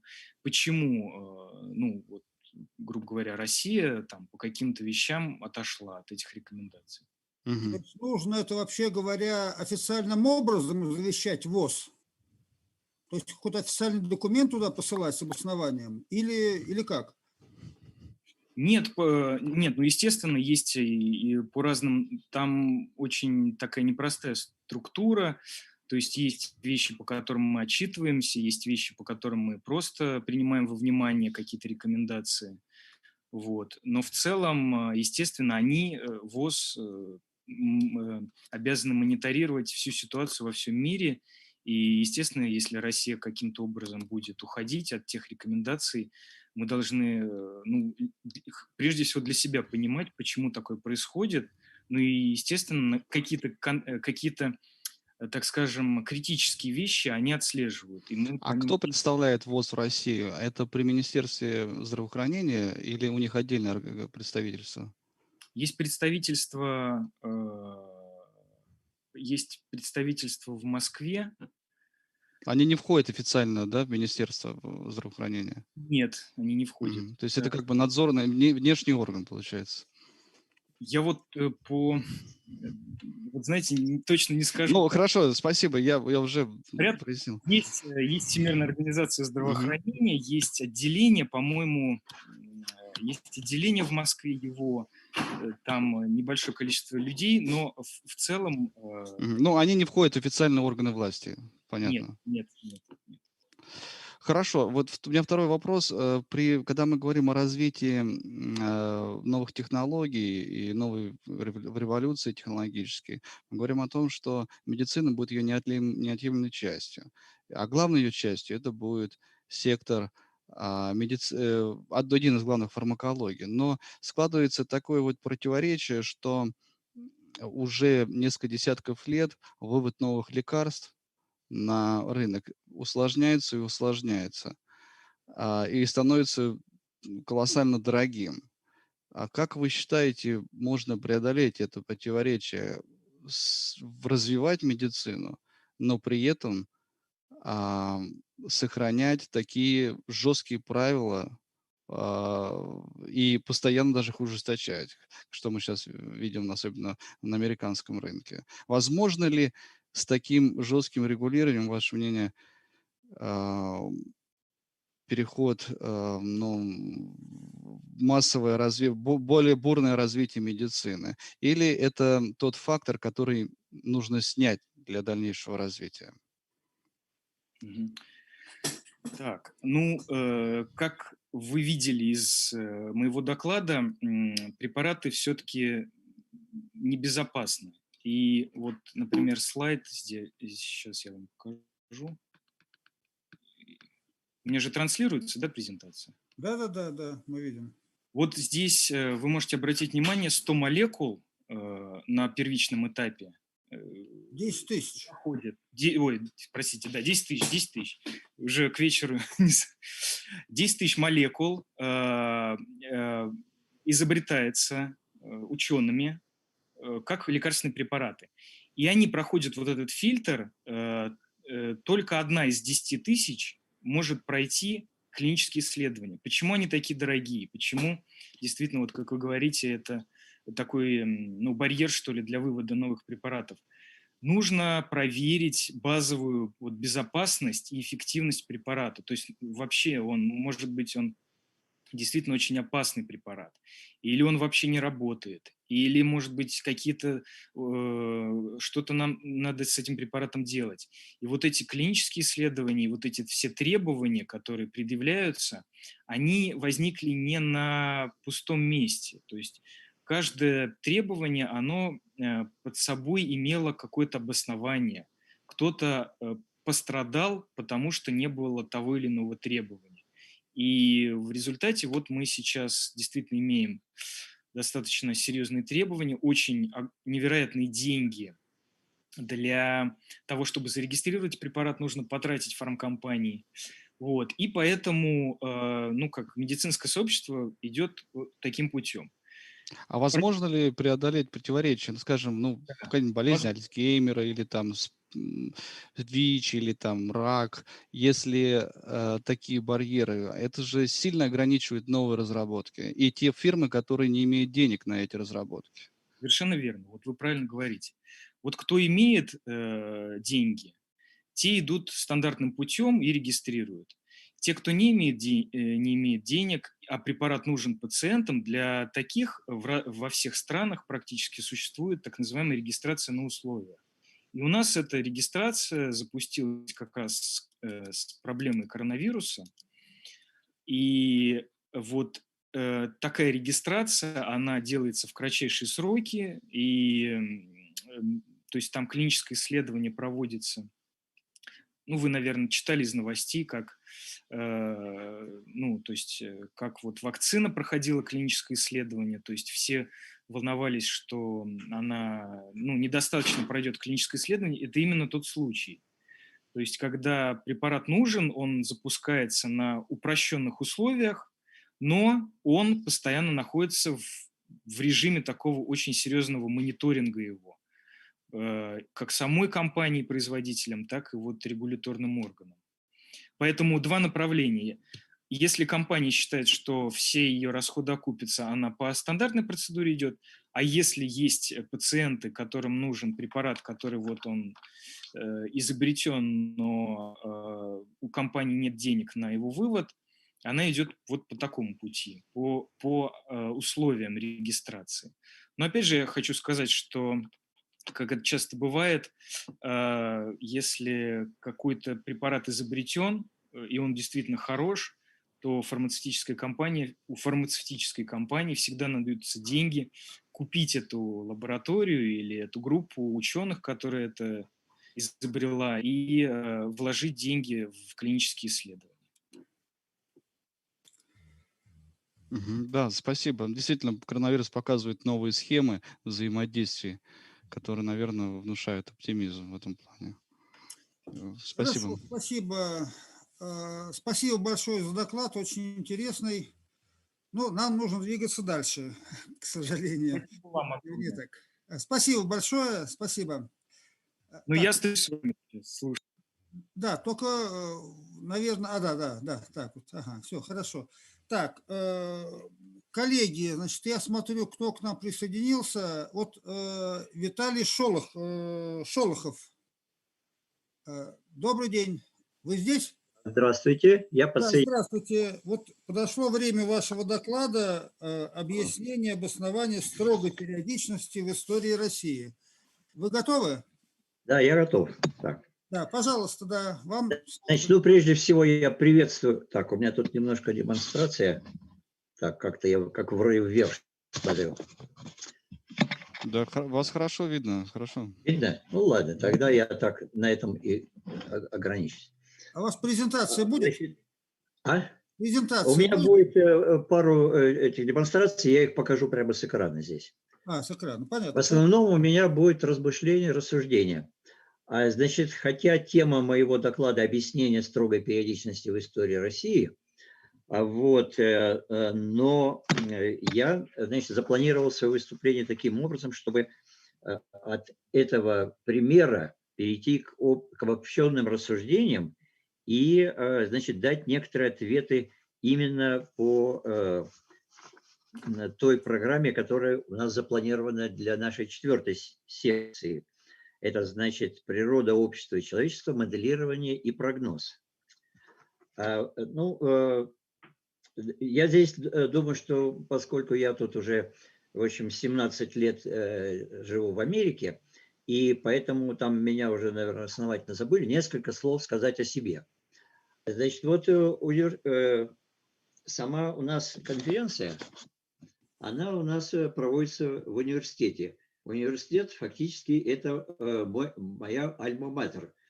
Почему? Потому что я кончал Московский физико-технический институт, но мало кто, может быть, знает, что с 1947 по 1952 год, значит, этот институт, он был в виде факультета университета, а потом его выделили, и там, значит, мы получали образование. Я получил образование по кибернетике и теории управления.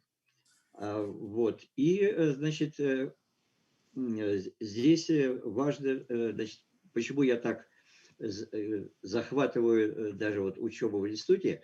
Еще будучи студентом 4-го курса, я придумал алгоритм поиска экстремумов функции параболического типа и, значит, взял на него авторское свидетельство. И в то время существовал еще один, значит, пример такого алгоритма. Это был алгоритм Растригена, алгоритм случайного поиска экстремумов функции. У меня это были рассмотрены другой вариант, когда управляемый сигнал изменяется до какого-то времени, идет интегрирование, значит, результата. И потом, когда получается какое-то уже установленное изменение, тогда производится реверс. Значит, этот алгоритм, он очень быстро стал понятно, что он имеет универсальное значение. И он, например, является моделью для закона возрастания энтропии. Вот. И, значит, этот алгоритм обладает очень многими полезными свойствами, которые даже позволили, значит, как-то объявить, что этот алгоритм обладает свойством абсолютной устойчивости, в то время как другие, значит, методы управления, ну, разработанные, конечно, в кибернетике, они обладают свойством устойчивости только до 3 переменных. После этого, значит, пропадает.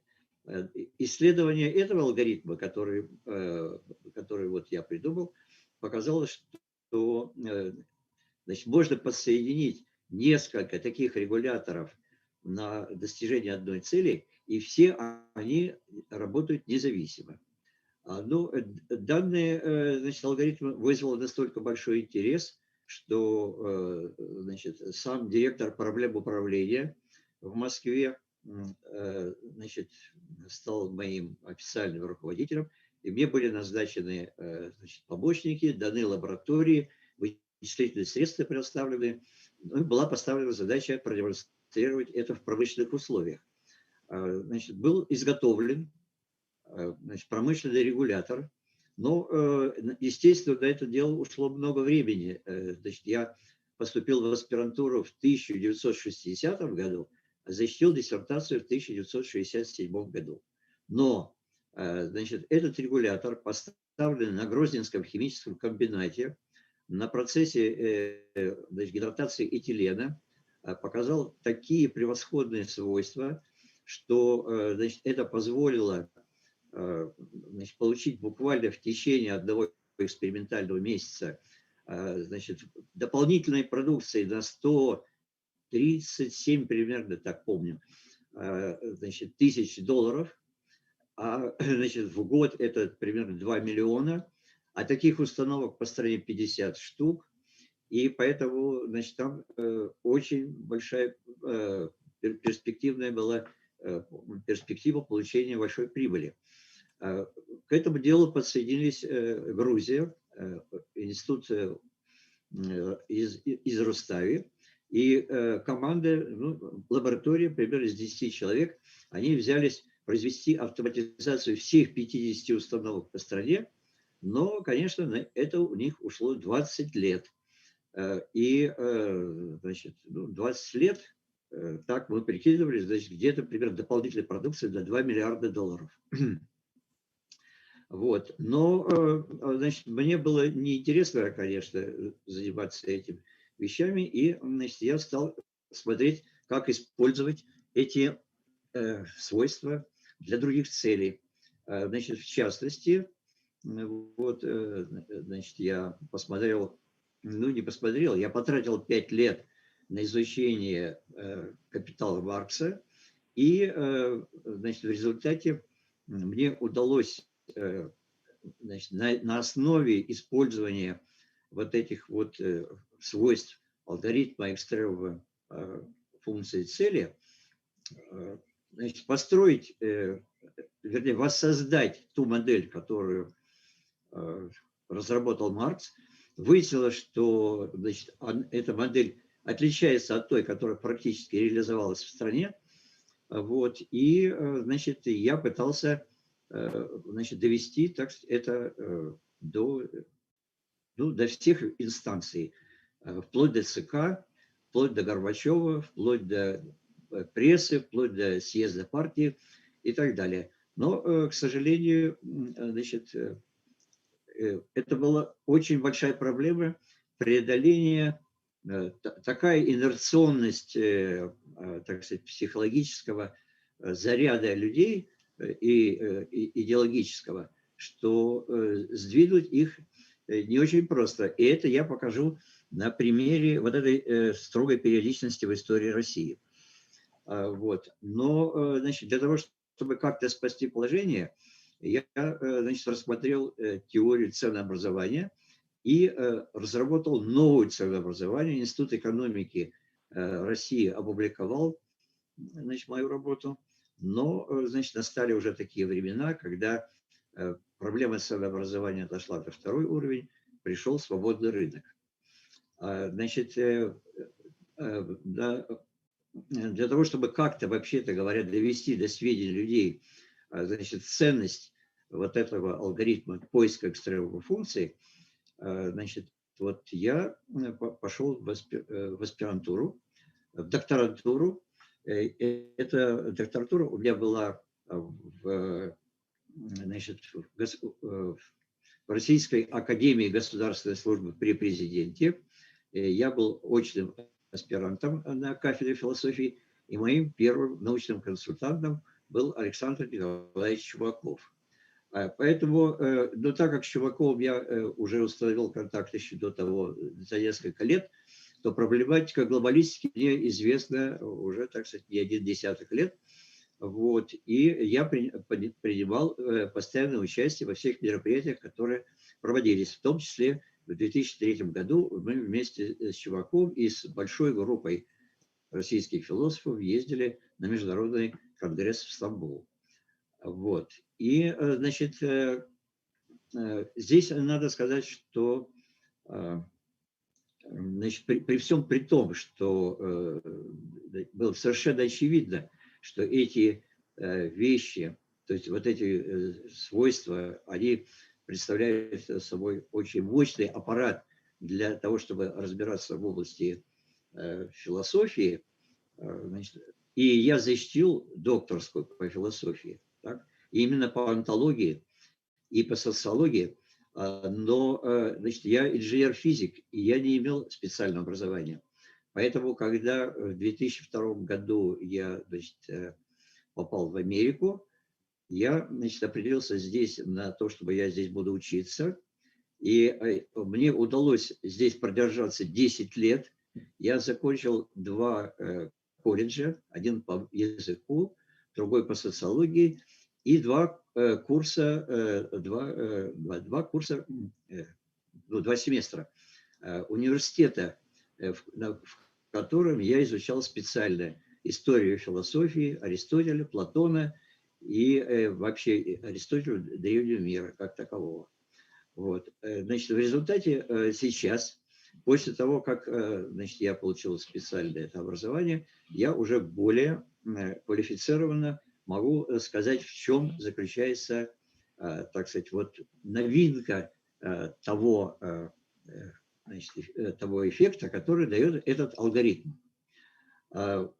Ну, для того, чтобы немножко вас заинтриговать, значит так, я скажу следующее, что вообще говоря, для меня очень важно будет изложить методологические вопросы. Я сейчас к этому вернусь, но в порядке, так сказать, чтобы... Так, вот начнем вот с этой книги. Вот книга. Это у нас Пантин и Лапкин. Я знаю, что они у вас в университете тоже там где-то работают. Значит, Владимир Игоревич и Владимир Валентинович. Они написали книжку. Это уже второе издание. Значит, они сделали, называется «Философия исторического прогнозирования». Это как раз по теме нашего разговора. Они, значит, посмотрели историю и обнаружили, что, значит, имеет место. Так.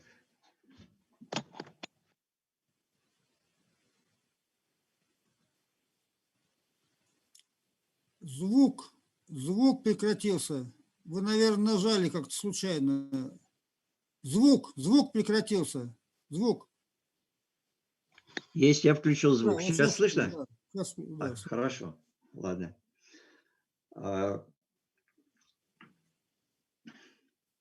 Значит, Пантин и Лапкин, они обнаружили в истории России несколько периодов, я потом более подробно их покажу, значит, когда совершенно такая четкая закономерность проявлялась во всех тех политических событиях, которые тогда происходили. Значит, я независимо, это вот эта книга уже вышла потом, я ее получил, это, значит, 17-й год. Вот.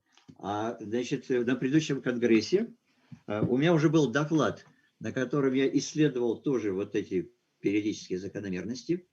Вот. И, значит, когда я сравнил свои результаты с теми результатами, которые были сделаны вот этими специалистами, вот, значит, я, с одной стороны, значит, пришел к выводу, что необходимо дать обоснование этой периодичности, потому что, значит, они делают на основе этого очень серьезные политические прогнозы. И поэтому, значит, так сказать, доверять им можно только в том случае, если абсолютно точно доказано, что эти вот закономерности, они имеют место. Вот. Но, значит, эти закономерности, они имеют место не только в России, но и в других странах. Ну, например, вот в Америке. Значит, посмотрим Америку, начиная с открытием ее Колумбом. Колумб в 1489 году, значит, смог заинтересовать своим проектом герцога Медиаселия. Он несколько лет носился со своей идеей открытия Америки, вот, но, значит, ему не удавалось убедить, что это, вообще говоря, стоящее дело. Но, в конце концов, значит, убедил, и ему дали деньги, и он поехал так туда. Вот прошло, значит, 144 года, это Ренессанс в Европе. Значит, почему я сразу применяю, значит, 144 года? 144 года – это полупериод исторического цикла. И потом я подробно покажу на российских материалах, значит, в чем это происходит.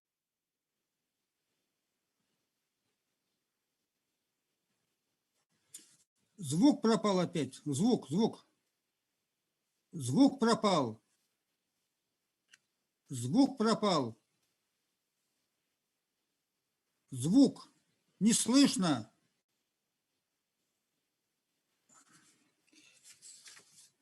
Виталий Григорьевич, звука нет. Звука. Звука нет. Мы не слышим вас.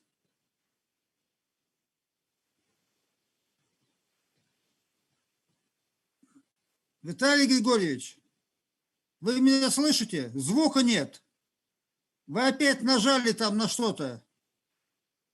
Микрофон у вас отключен. Отключен микрофон.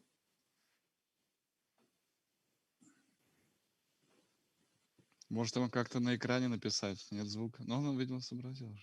Ну, не знаю. Не, ну как, а как он... Я не понимаю, как он может отключаться звук, если он... Может, там отходит какой-то провод, что-то типа такого.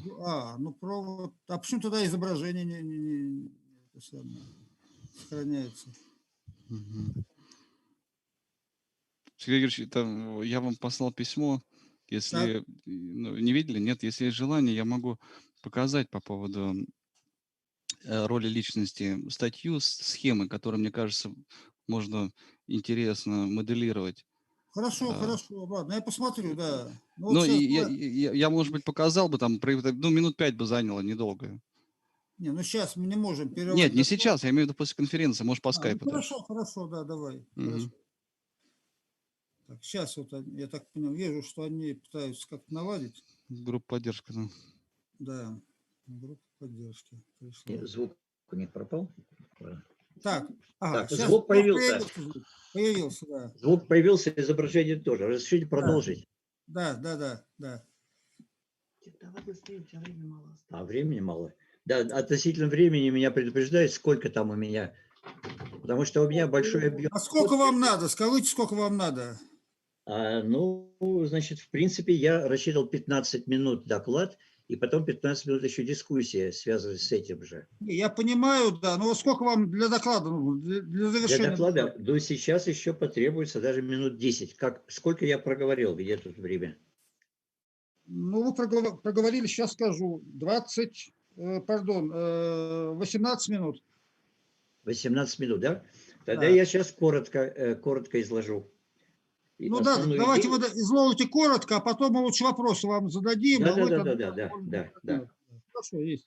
Значит, я уже сказал, что эти прогнозы, они используются для очень серьезных заключений, и поэтому, значит, здесь должно быть все сделано очень строго. И, значит, на первый план выходят теоретико-методологические вопросы философских исследований. Я обращаюсь к Аристотелю, который, вообще говоря, имел в виду, что бытие есть предмет познания, протекающего в понятиях. Значит, одно дело, так сказать, экспериментальная часть, а другая то, как мы это дело познаем. Вот методическое указание Аристотеля. Знание обо всем необходимо имеет тот, кто в наибольшей мере обладает знанием общего, ибо в некотором смысле он знает все, подпадающее под общее, но, пожалуй, труднее всего для человека познать именно это, наиболее общее, ибо оно дальше всего от чувственных восприятий, а наиболее достойное познание первоначала и причины, ибо через них и на их основе познается все остальное, а не через них то, что им подчинено. Вот исходя из этого, из этой рекомендации Аристотеля, значит, я обратился значит, к теории первых начал, рассмотрел внимательно значит, то, что там было сделано, значит, Аристотелем и Платоном. Вот. И с 2010 года я был членом Советской ассоциации биокосмологии, биокосмоса. И там я выступал с докладами по этим вопросам. Ну и в конечном итоге я добился того, что меня обвинили, что я платонист, и 2 года назад они меня исключили из этой ассоциации. Это большое спасибо товарищам, потому что я после этого стал работать независимо, и в течение 2 лет я пришел, значит, к такому выводу, что, значит, в качестве первой основы надо взять не те первые начала, которые рассматривал Аристотель, там цель, форма, значит, энергия и движущая, и значит, ну, 4 причины. Так?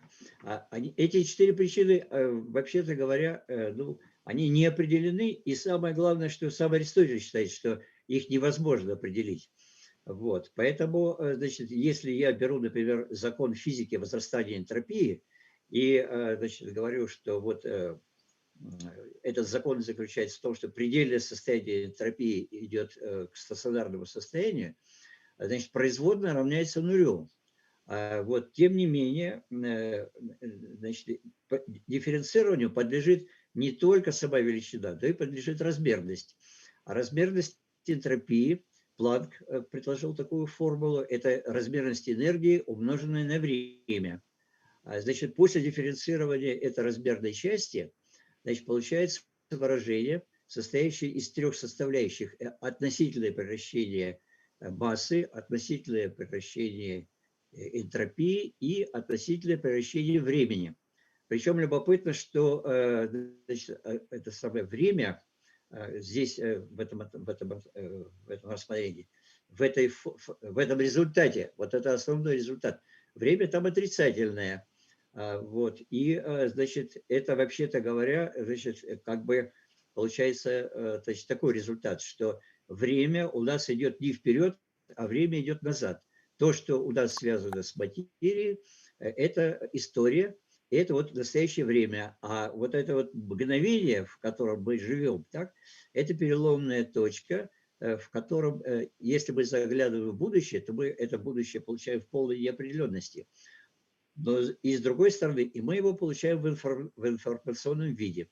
Информация у нас везде идет через, значит, кванты энергии или радиоволны, или там, такими другими способами. Вот. И, значит, для квантов существует закон, значит, минимальной затрат энергии на движение.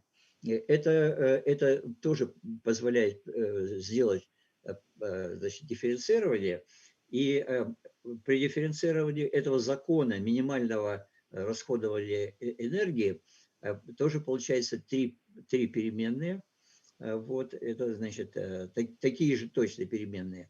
Но, значит, здесь мы как бы приходим к выводу, что время у нас разделилось. А, значит, относительно вот этих трех составляющих, значит, время, масса и энтропия, значит, мы можем сказать, что предварительно их определения нет и не может быть по теории Аристотеля. Вот. Но, значит, вот в этой формуле, где имеется сумма трех превращений, которая там дает 0, трех превращений размерных, это нам говорит о том, что эти три переменные, они, значит, связаны между собой в единый такой треугольник и создают основу для теоретического подхода. И, значит, известно, что вот этот треугольник, он уже позволяет нам ввести определение. Значит, вот мы определяем время в этом треугольнике. С одной стороны время, а с другой стороны у нас, значит, там находится масса, и там находится энтропия. И, значит, эти вот три составляющие, они влияют друг на друга. Время разделяется на две части. Значит, энтропия, она же связана с информацией, она разделяется на две части, значит, которые одна часть инициируется временем как таковая, другая массой. И, значит, что такое масса? Масса – это у нас вычислительная машина, а время, что это сигнал, это информация. И, значит, эта информационная часть разделяется на две части. И материя сама, она уже у нас разделилась по тому, как я их рассматриваю. Я рассматриваю инерционную массу для получения одного соотношения, и я получаю квантовый подход. Квантовый подход, значит, вот кванты – это есть, значит, волна, но волна обладает свойством материи. Так, теперь мы делаем здесь скачок. Поскольку вот время, сейчас лимит действительно выходит. У вас доклад называется «Объяснение и обоснование строгой периодичности в истории России». Вот про Да Россию. вот я вот сейчас и сделаю это обоснование. Так, хорошо, давайте. Значит, мы делаем здесь скачок, который делает сам, значит, Аристотель. Он говорит, вот человек, он имеет три типа души, три типа. Растительная, потом, значит, это звериное и человеческое. Человеческое – это мозг. Так? Значит, я уже связываю значит, время – это, значит, такая цель жизни, возрастание цели жизни. А теперь, значит, мозг имеет, значит, там, ну, свои закономерности, и материальная часть, там, научно-технические всякие вещи – это свое. Значит, я, значит, так говорю, что вот эта первая ось временная – это вот ось, значит, по которой появляется человек. Конечно, под влиянием всех остальных здесь физических параметров. Так? Появляется человек. Человек, он живет, значит, он развивается, появляется, развивается, и появляется у него речь, мышление, и человек находится постоянно под воздействием двух остальных направлений. Направление, которое, значит, научно-техническое, и там же организационно-управленческое, это, можно сказать, требование материализма. А вторая часть, которая связана с информацией, это мозг человека, ум человека, это составляющая, значит, это воздействие идеалистическое. И поэтому вот эти вот первые два воздействия, которые в самой основе лежат, так вот я буквально тут за 5 минут эту основу указал, значит, это вот сумма трех составляющих, да, равняется нулю, и которая выражает собой всеобщий закон природы. Вот. И, значит, это противоречие материального и идеального, оно, значит, в собой онтологии заложено, и оно действует на людей, но оно обладает большой инерционностью. И постепенно, значит, происходит смена одного другим. Ну, у нас Петерим Сорокин сказал, что вот существует 3 культуры. Вот одна культура – это основание общества, это люди. Вот. И, значит, эти люди, они, значит, иногда в большинстве своем склоняются к тому, что вот надо заниматься материальными вещами, там, сеять хлеб, добывать деньги и так далее. А потом это, так сказать, то, что берет на флаг республиканцы. А демократы, они говорят, нет, давайте мы будем абстрактные вещи, значит, идеальные вещи, то есть свобода, равенство, братство и так далее. Вот. И, значит, вот эти две, так сказать, два этого воздействия на человека, они проявляются периодически. Это, значит, соответствует общему закону, значит, ну, так сказать, эволюции человека. Так. Но это тогда в той части, которая будет у нас дискуссия по поводу как раз вот как нам выйти на вопросы прогнозирования, касающиеся всей темы нашей секции. Вот. Значит, я сейчас пока вот, значит, останавливаюсь на том, что с одной стороны, значит, вот эта борьба материализма и идеализма, которая приводит к периодической повторяемости, так сказать, здоровья и нации, народа, значит, они подчинены воздействию управленческой материальной части и научной информационной части.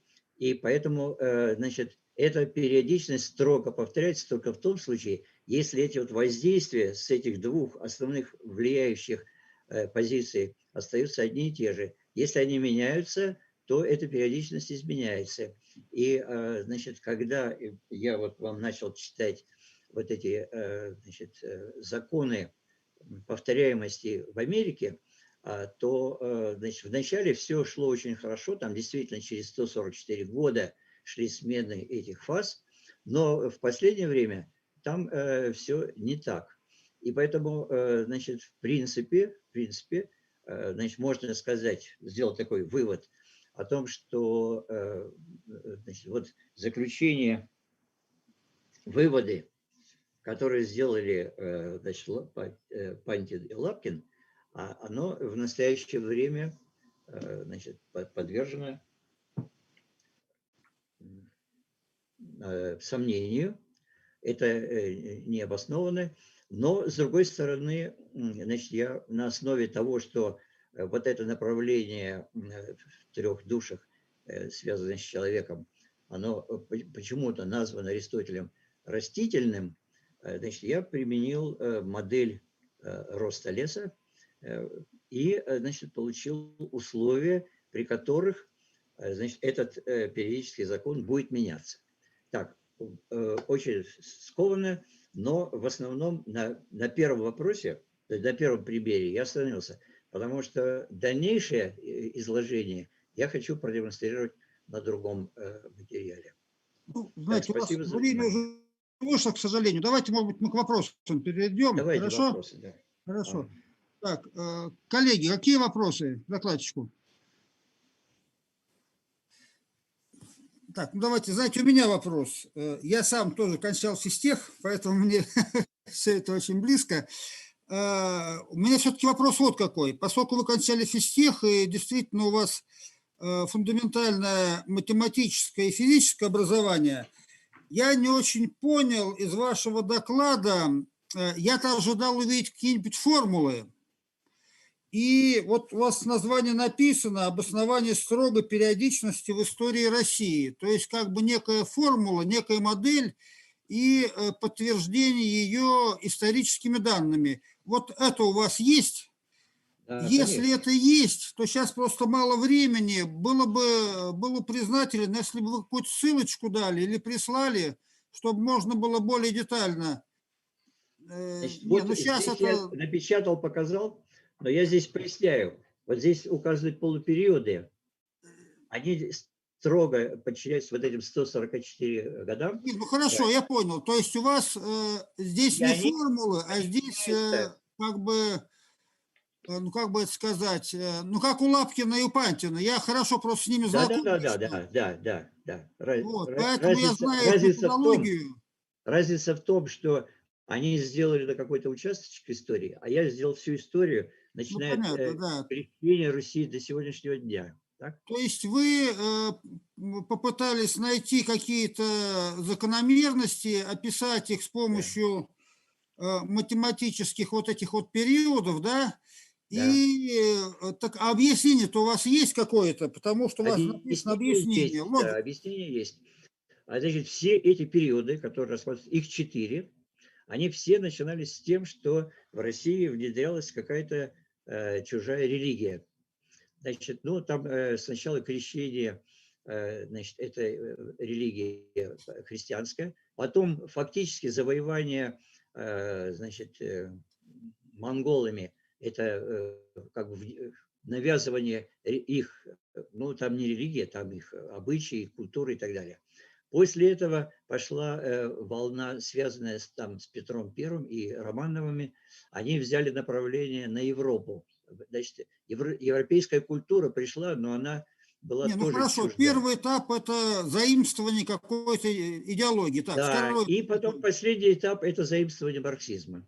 Не, Значит, хорошо, все так, так. эти полупериоды начинаются с того, что эти религии, они как бы становятся превалирующими, но через 144 года преобладать начинает материальная составляющая. Ну, там в самом начале это там всякие вот борьба между различными князьями, вот, а Так, потом вот в так. наше И время потом это разрушение борьба... этого этапа, да, так я понимаю. А? И Что потом вы... разрушение этого этапа в Да, силу да, чего? да, А да. вот механизм какой? У вас он как-то объяснен? Или вы чисто Механизм его... объяснен. Я там подробнейшим образом рассматриваю вот тот этап, когда внедрялся марксизм. И я предполагал это дело зачитать прямо буквально по годам, с указанием Не, ну сейчас событий. у нас И просто нет такой возможности, к сожалению. основная причина... У А? вас есть текст, который можно было бы почитать? Да, Там значит, я послал текст, значит, ну, он, наверное, там на... Ну, там где-то он там... Я послал 2 доклада. Один доклад, касающийся этого, а второй доклад, касающийся модели взаимодействия человека и природы с прогнозированием тех событий, которые в ноосферную эпоху должны произойти вообще на земном шаре. Там тоже в процессе подготовки выявились некоторые несоответствия. И интересно то, что там было сказано, и еще более интересно то, что какие я сделал выводы. Это давайте в Виталий дискуссии. Григорьевич, у меня просто, я извиняюсь, просто сейчас вот надо другим тоже дать коллегам высказаться. Если вы высылали текст, вот там формулы есть и объяснение их, да? Вот, Да, все. хорошо, тогда я Вообще, значит, организатор. взаимодействие человека и природы – это на 24 листа статья, там полная. Замечательно, хорошо. А здесь это, значит, вот полная. Ну, там все эти объяснения есть, да. Хорошо, а формула там есть, формулы? А формула, значит, вот конкретно для периодической закономерности, Да. значит, это такие периодические закономерности в соответствии с теми исходными данными, что идет вот эта вот борьба за ресурсы между различными видами, значит, в природе. Это уравнение, значит, интегральное уравнение Ферхюльста. Я понял, понял. То есть у вас тоже Да. там в вашей публикации есть формула, да, я так понимаю? Да, есть формула. Хорошо, да. хорошо. Все, спасибо, я понял, да. Поскольку я сам этим делом занимаюсь, мне это очень интересно посмотреть. Вот. И давайте я там посмотрю, и тогда, может быть, как-то мы с вами свяжемся, и более подробно можно будет это дело обсудить. Так, хорошо. Ладно. Хорошо, спасибо большое. Так, коллеги, мы движемся к завершению нашей сессии. Так, у меня вопрос. Так, вот хочу посмотреть, кто у нас, появились еще докладчики или нет. Так, вроде бы не появились. Так, Джамиля, ты готова?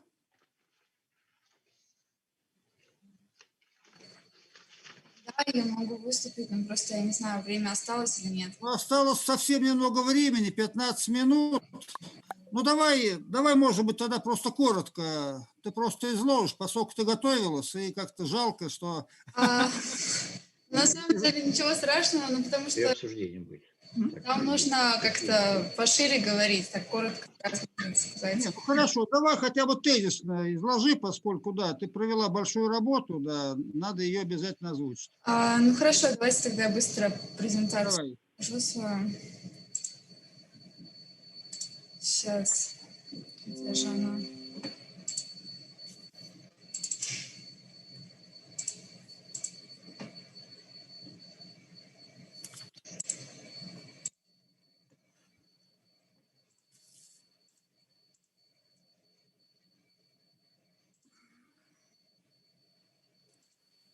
Секундочку.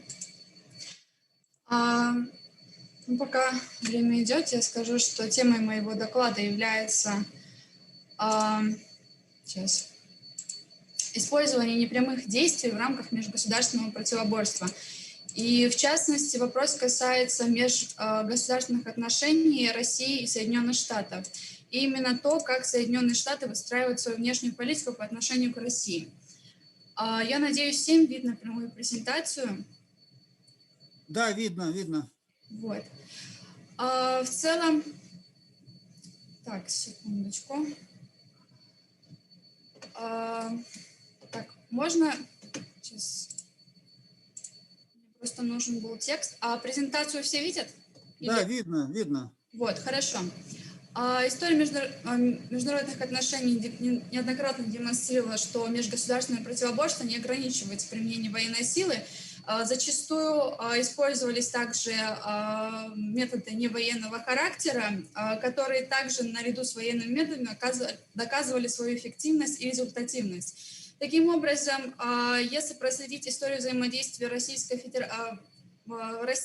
и Соединенных Штатов, можно охарактеризовать, что, в частности, после Второй мировой войны активно политика выстраивалась помимо того, что оказывалось политическое или военное давление, вместе с этим использовались активно экономические инструменты, в частности, экономические, для дестабилизации, в целом в рамках противоборства, которое могло быть не просто официально заявленным, оно могло быть на фоне официально дружественных отношений политика выстраивалась именно враждебного характера. Так.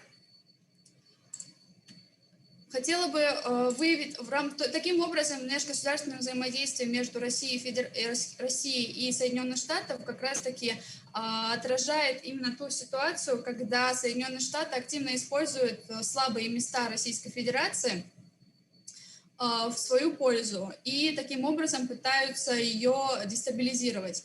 На данный момент в качестве слабых уязвимых мест Российской Федерации выделяется именно зависимость от экспорта энергоресурсов, особенности геополитической ситуации, в которой на страну оказывается активное давление, нестабильность и зависимость курса валюты страны от доллара, и относительно технологическая зависимость, то есть зависимость от, в том числе, иностранных технологий. В рамках своего исследования я использую математическую модель, описывающую ловушку сырьевых стран, разработанную Сергеем Юрьевичем. Она описывает торговое взаимодействие двух стран. Одна страна является производителем промышленной продукции, то есть страна, у которой очень сильная обрабатывающая промышленность, и другая страна, которая специализируется на экспорте сырья. Таким образом, ловушка, схематически взаимодействие изображено на данном слайде, то есть PC1 и производственный сектор развитой страны и, получается, сектор домашнего хозяйства развитой страны, и PC2, и представляет собой сектор производственной страны, которая экспортирует сырье, то есть специализируется на производстве природных ресурсов, на экспорте природных ресурсов. Таким образом, сама модель выглядит следующим образом. Сверху представлена модель, получается, макроэкономических показателей развитой страны, которая специализируется на производстве готовой промышленной продукции. И вторая модель описывает именно макроэкономические показатели сырьевой страны. Таким образом, график демонстрирует, что разница доходов населения промышленно развитой страны и сырьевой страны имеет устойчивую тенденцию к росту. Таким образом, ситуация, то есть суть данного исследования заключалась в том, что показать, что Россия попала в традиционную ловушку, которая описывается в рамках данной модели. Не традиционную, а именно, то есть модель представляет собой идеальный образ какой-то определенной ситуации, которая имела в истории международных отношений и именно экономических отношений. Таким образом, Россия оказалась такой ситуации, именно которая в какой-то степени стала типичной для определенного вида стран, то есть для стран, которые специализируются на экспорте энергоресурсов. Таким образом, эта ситуация до сих пор продолжается, несмотря на то, что этот вопрос поставлен давно, и современная геополитическая ситуация, то есть она выходит уже на другой уровень и требует другого осмысления, то есть с точки зрения именно политики, как в рамках политических интересов использовать именно данную ситуацию, как развернуть ее в свою пользу. Это применялось еще неоднократно и во время Советского Союза, и такой же сценарий следует и сейчас. И то, что страны Запада активно продвигают, например, санкционную политику, и тому еще одно доказательство, то, что активно вводятся санкции, и текущая ситуация просто позволяет, вырисовывает определенную тенденцию, что ввиду ряда факторов, которые обозначены в рамках именно, то есть ввиду того, что именно политическими какими-то событиями или аспектами объяснить это нельзя. То есть нужно посмотреть глубже, то есть то, что политика целенаправлена на истощение и усугубление внутренних экономических проблем страны, но не только экономических, но также социально-политических, как и показал доклад Станислава Эдуардовича, она носит целенаправленный комплексный характер. И когда и при выстраивании каких-то прогнозов, какой-то аналитики дальнейшей политики, как будет выстраиваться политика Соединенных Штатов по отношению к России, нужно учитывать именно фактор того, что страна, несмотря на официально дружественную, может, в какой-то степени риторику, всегда неуклонно следует именно в направлении истощения Российской Федерации. То есть все меры направлены на то, чтобы какими-то явными или неявными способами повлиять на ухудшение ситуации в стране. И таким образом возникает именно вопрос того, как это предотвратить, какие меры и в каких направлениях это все будет идти. В итоге, помимо того, что уже активно освещалось в рамках разных аналитических материалов, которые довольно широко известны, так как оно активно обсуждается, публикуется и на телевидении, и в рамках научных статей, если сделать обзор, то в целом появились также новые направления, и в связи с санкциями, направление именно воздействия на Российскую Федерацию в рамках именно такой вот политики ее истощения. То есть это воздействие на сферу высоких технологий, то есть недопущение развития в России, в том числе могут и запрещать экспорт каких-то видов технологий, которые могли бы оказаться полезными для России. Среди них там развитие в целом науки, вычислительных техник, программных обеспечений, внедрение цифровых технологий в экономику и так далее. Например, препятствие развитию исследований в сфере в рамках космических исследований совместных, российских и американских и так далее. Дальше санкции в отношении отдельных секторов, в том числе именно обеспечение, например, межбанковской связи, связанной с международной платежной системой SWIFT, в сфере транспорта. И, то есть, расширяется спектр секторов, на которые будет оказываться давление. И также еще выдвигаются крупные корпорации, либо отдельные физические лица, которые представляют эти корпорации.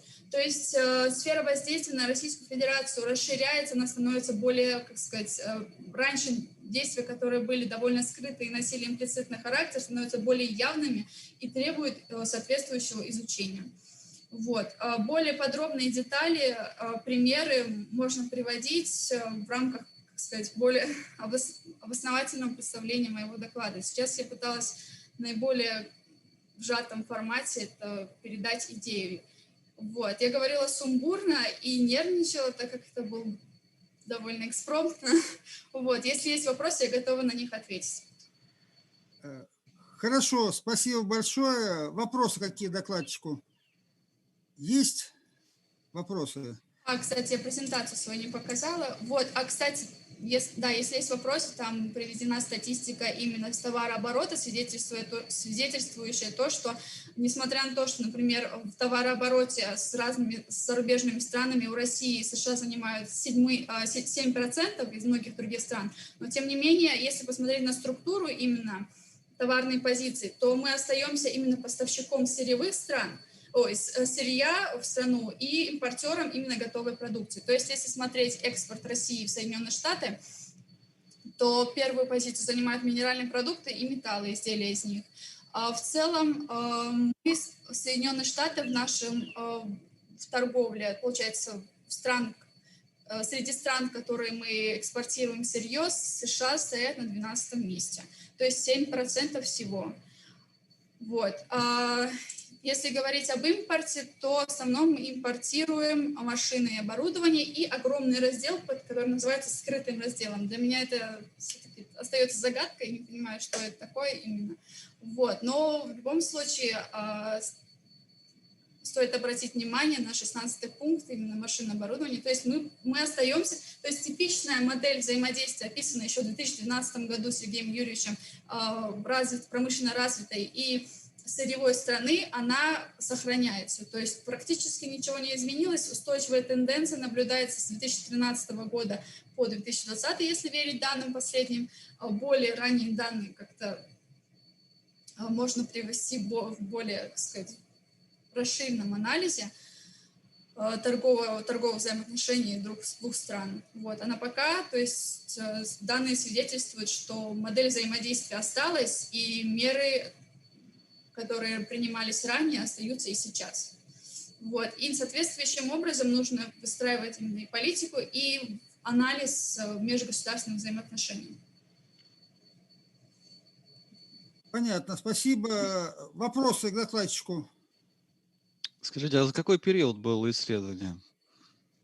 Данное исследование, оно, получается, носит нечеткие какие-то временные рамки, но в основном именно это исследование актуальное с учетом последних событий, то есть санкционное давление и так далее. Ну вот написано 13-20, правильно? Это специально, это статистические данные, которые были найдены на просторах интернета, более достоверные, более-менее, то есть чтобы отражать именно структуру товаропотока. Вот. Они не отражают, временной период можно даже обозначить не 13-м годом, потому что просто образование современной России с 90-х годов по современность. Мне кажется, просто как пожелание было бы интересно посмотреть, есть ли разница между представители какой партии сидят в офисе Соединенных Штатов, или это не зависит от того, республиканцы или демократы контролируют. Кстати, интересная идея, да. Но просто суть моего исследования заключается даже не в том, что именно то, что какие-то есть базовые именно элементы в политике, которые не меняются независимо от того, какая партия присутствует. То есть партия может как-то внешне именно формировать какую-то, может, риторику или все такое, но фактически действия остаются прежними. То есть никаких мер на сближение не было. То есть вся политика, которая выстраивалась в целом, носит какой-то вот именно с точки зрения... Это может проявляться, потому что представители партии, они лоббируют разные интересы, скажем, республиканцы, известно, что они больше Да, в энергетическом секторе, возможно, и Трамп, он за оружейным сектором стоит очень сильно. Вот это не вопрос, но как предложение, просто как мысль. Да, спасибо большое, эта идея хорошая. Когда я буду делать детализацию, то есть это очень важно подчеркнуть, именно если не в общем говорить о концепции, а вот конкретно приводить факты и так далее. Хорошо, еще вопросы есть? Роль партии. У меня есть комментарий небольшой, но поскольку моя тут фамилия упоминалась, Суе, действительно, проблема на самом деле очень серьезная. Естественно, когда у нас существует межгосударственное противоборство, то разумно противоборствующим сторонам использовать слабые места, уязвимости противника. В военном деле это аксиома, но в межгосударственных отношениях это может быть более как-то скрыто, завуалировано дипломатическими всякими, так сказать, формулировками такими гладкими, а по сути все равно используются, причем активно.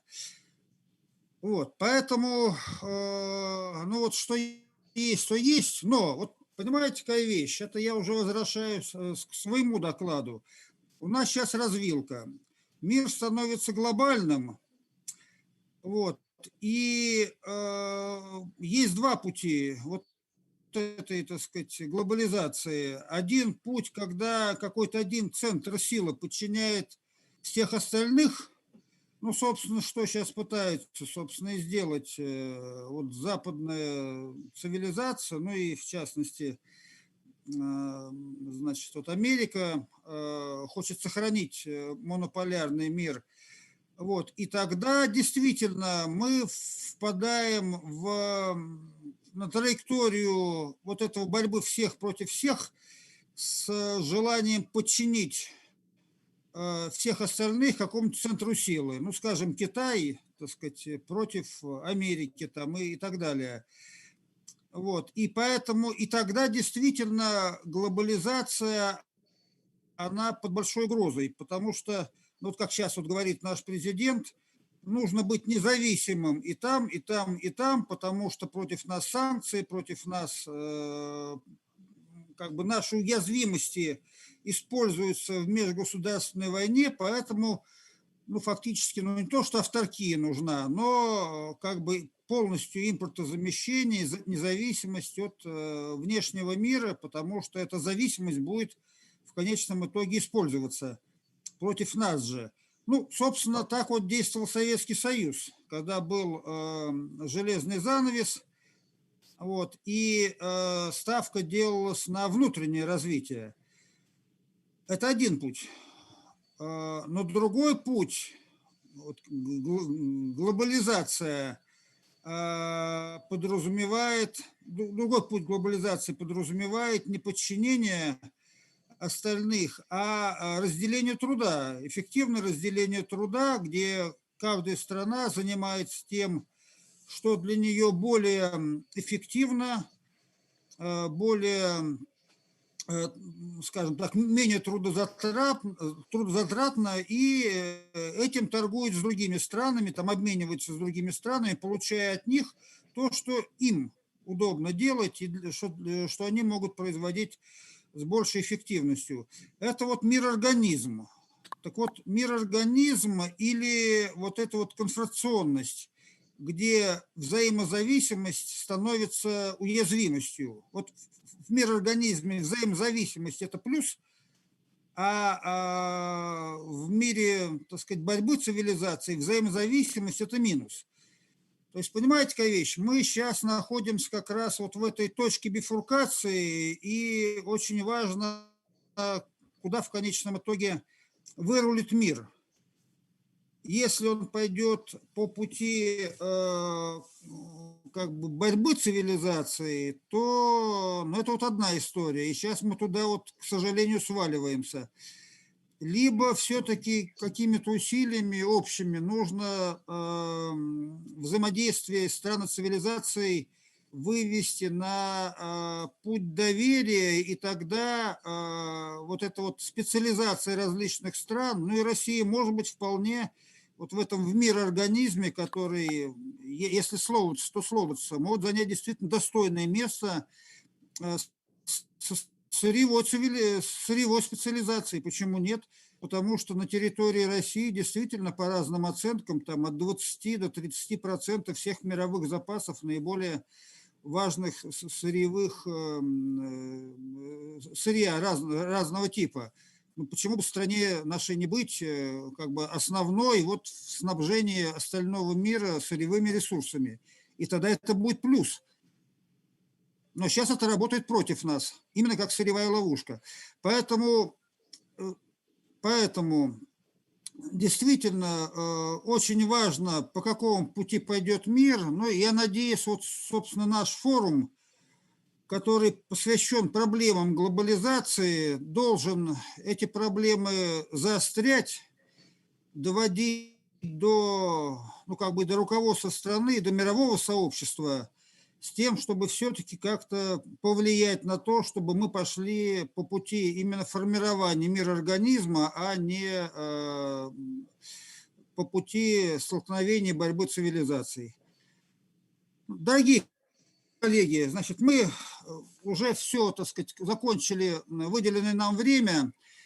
Я хотел поблагодарить вас за участие, и если кто-то хочет высказаться, пожалуйста, какое-то короткое время можно свои соображения, предложения высказать. Мы будем по нашей секции писать какой-то коротенький отчет. Вот если какие-то там 2-3 фразы вы можете сформулировать, я с большой признательностью так сказать, возьму на заметку и включу в наш итоговый отчет работы нашей секции. Пожалуйста, коллеги, если кто-то хочет высказаться, буду признателен. Значит, вопрос такой, что дискуссия это уже сейчас у нас проходит или... Ну, она уже фактически закончилась, потому что надо было закончиться в 18 часов, а сейчас у нас уже... Мы закругляемся, да? Да. Потому что, значит, вторую часть, которая касается вот этой модели взаимодействия человека и природы, И, значит, исходя из того материала, который там есть, у меня есть два предложения по поводу вот этих вот перспектив выхода из этого положения, которое вы рассказывали. Так, это борьба цивилизаций, вот, и, значит, так сказать, идеологическая борьба, так сказать. Вот, значит, тогда, может быть, таким образом просто прислать вам по... Пришлите, да, пришлите, пожалуйста, да, да, я буду признателен, да, хорошо. Да. Это, причем вот эта вот идея относительно того, что, значит, должны создаться 6 центров, ну, 6 центров, потому что у меня 6 этих переменных в основе лежат, которые, значит, вот могли бы быть такими вот монополистами, значит, так сказать, монополия на деньги, это всемирная, монополия там на обеспечение энергии и так далее, и так далее. Вот, это действительно один из выходов. Но есть еще другой выход. Я извиняюсь, вы сказали термины, которые мне как-то немножко передернуло. Не монополия тогда, монополия это, так сказать, вот нехороший путь, а специализация. То есть кто-то специализируется на снабжении, скажем, там, валютной системы, да, обеспечении, так сказать, нормальной валютной системы. Кто-то специализируется на обеспечении, так сказать, всей системы мировой, там, ресурсами там, и так далее. Это специализация, потому что монополия это имеет негативный, ну, не совсем. негативную коннотацию. Это диктат. Дело в том, что, значит, эти вот 6 секторов, о которых я говорю, или 6 сфер, или там еще другое название, они же ведь там тоже работают люди, у них будут интересы, и они будут за эти интересы бороться. Поэтому как бы вот то, что дать им право монопольного... Хорошо, вопрос такой, в семье, вот муж и жена, они борются за свои интересы, или там бабушка с внуком? Конечно, конечно, да. Борются, конечно. да, бабушка с внуком борется за свои интересы. Не, ну, понимаете, это там вот... не доходит до войны, конечно, я понимаю. Вот. А дело... альтруизм, он как бы присутствует, как бы вот желание сделать добро ближнему, оно может реализовываться в масштабах мира, или это полнейшая иллюзия? Но я основываюсь на Аристотеле. Он говорит, что существует закон эквивалентного обмена. И этот эквивалентный обмен обеспечит равенство всех сторон. Между родителем и ребенком эквивалентный обмен? Эквивалентный обмен, да. То есть вот мать и дитя эквивалентный обмен? Обязательно у всех эквивалентный обмен, но не, ну просто понять термины. Если мы посмотрим формулы, так, то мы увидим, что при этом, если что касается, там, например, денег, то разница колоссальная. Например, стакан воды в буфете и стакан воды в пустыне. Понятно, я вас понимаю. Не, хорошо, ну давайте сделаем так, поскольку время вышло, мне просто надо сейчас там другими, так сказать, выходить на связь по другим вопросам, да. Очень интересная, так сказать, была бы дискуссия, но я предлагаю, если какие-то соображения есть, вот по каким-то выводам основным, пришлите, пожалуйста, я буду очень признателен. Ну и всех очень благодарю за проделанную работу. Большое спасибо. Ну и до новых встреч. Я думаю, что мы еще будем на этой площадке встречаться. Но не только на этой площадке. Спасибо. Ладно, всего хорошего всем. Всех благ. Главное, не болейте. В наше сложное время коронавирусное, главное не болеть. Берегите близких и себя. Спасибо. Всего хорошего, дорогие друзья. Всего хорошего. Спасибо. Я надеюсь, что вы не конкурируете друг с другом. Эквивалентный обмен. Она готовит обед, а я его болю. Сергей Юрьевич, я только хотела добавить, что если кто-то захочет посмотреть видеозапись коллеги из Индии, я скинула в чат ссылку на эту видеозапись, можно посмотреть.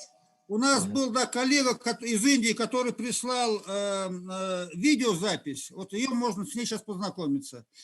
Я ее скинула по ссылке, можно перейти. Понял, хорошо. Спасибо большое, Алина. Спасибо. Ладно, всего хорошего, всех благ. И извиняюсь, что так немножко получилось скомканно, но я половину тоже рассказал того, что хотел.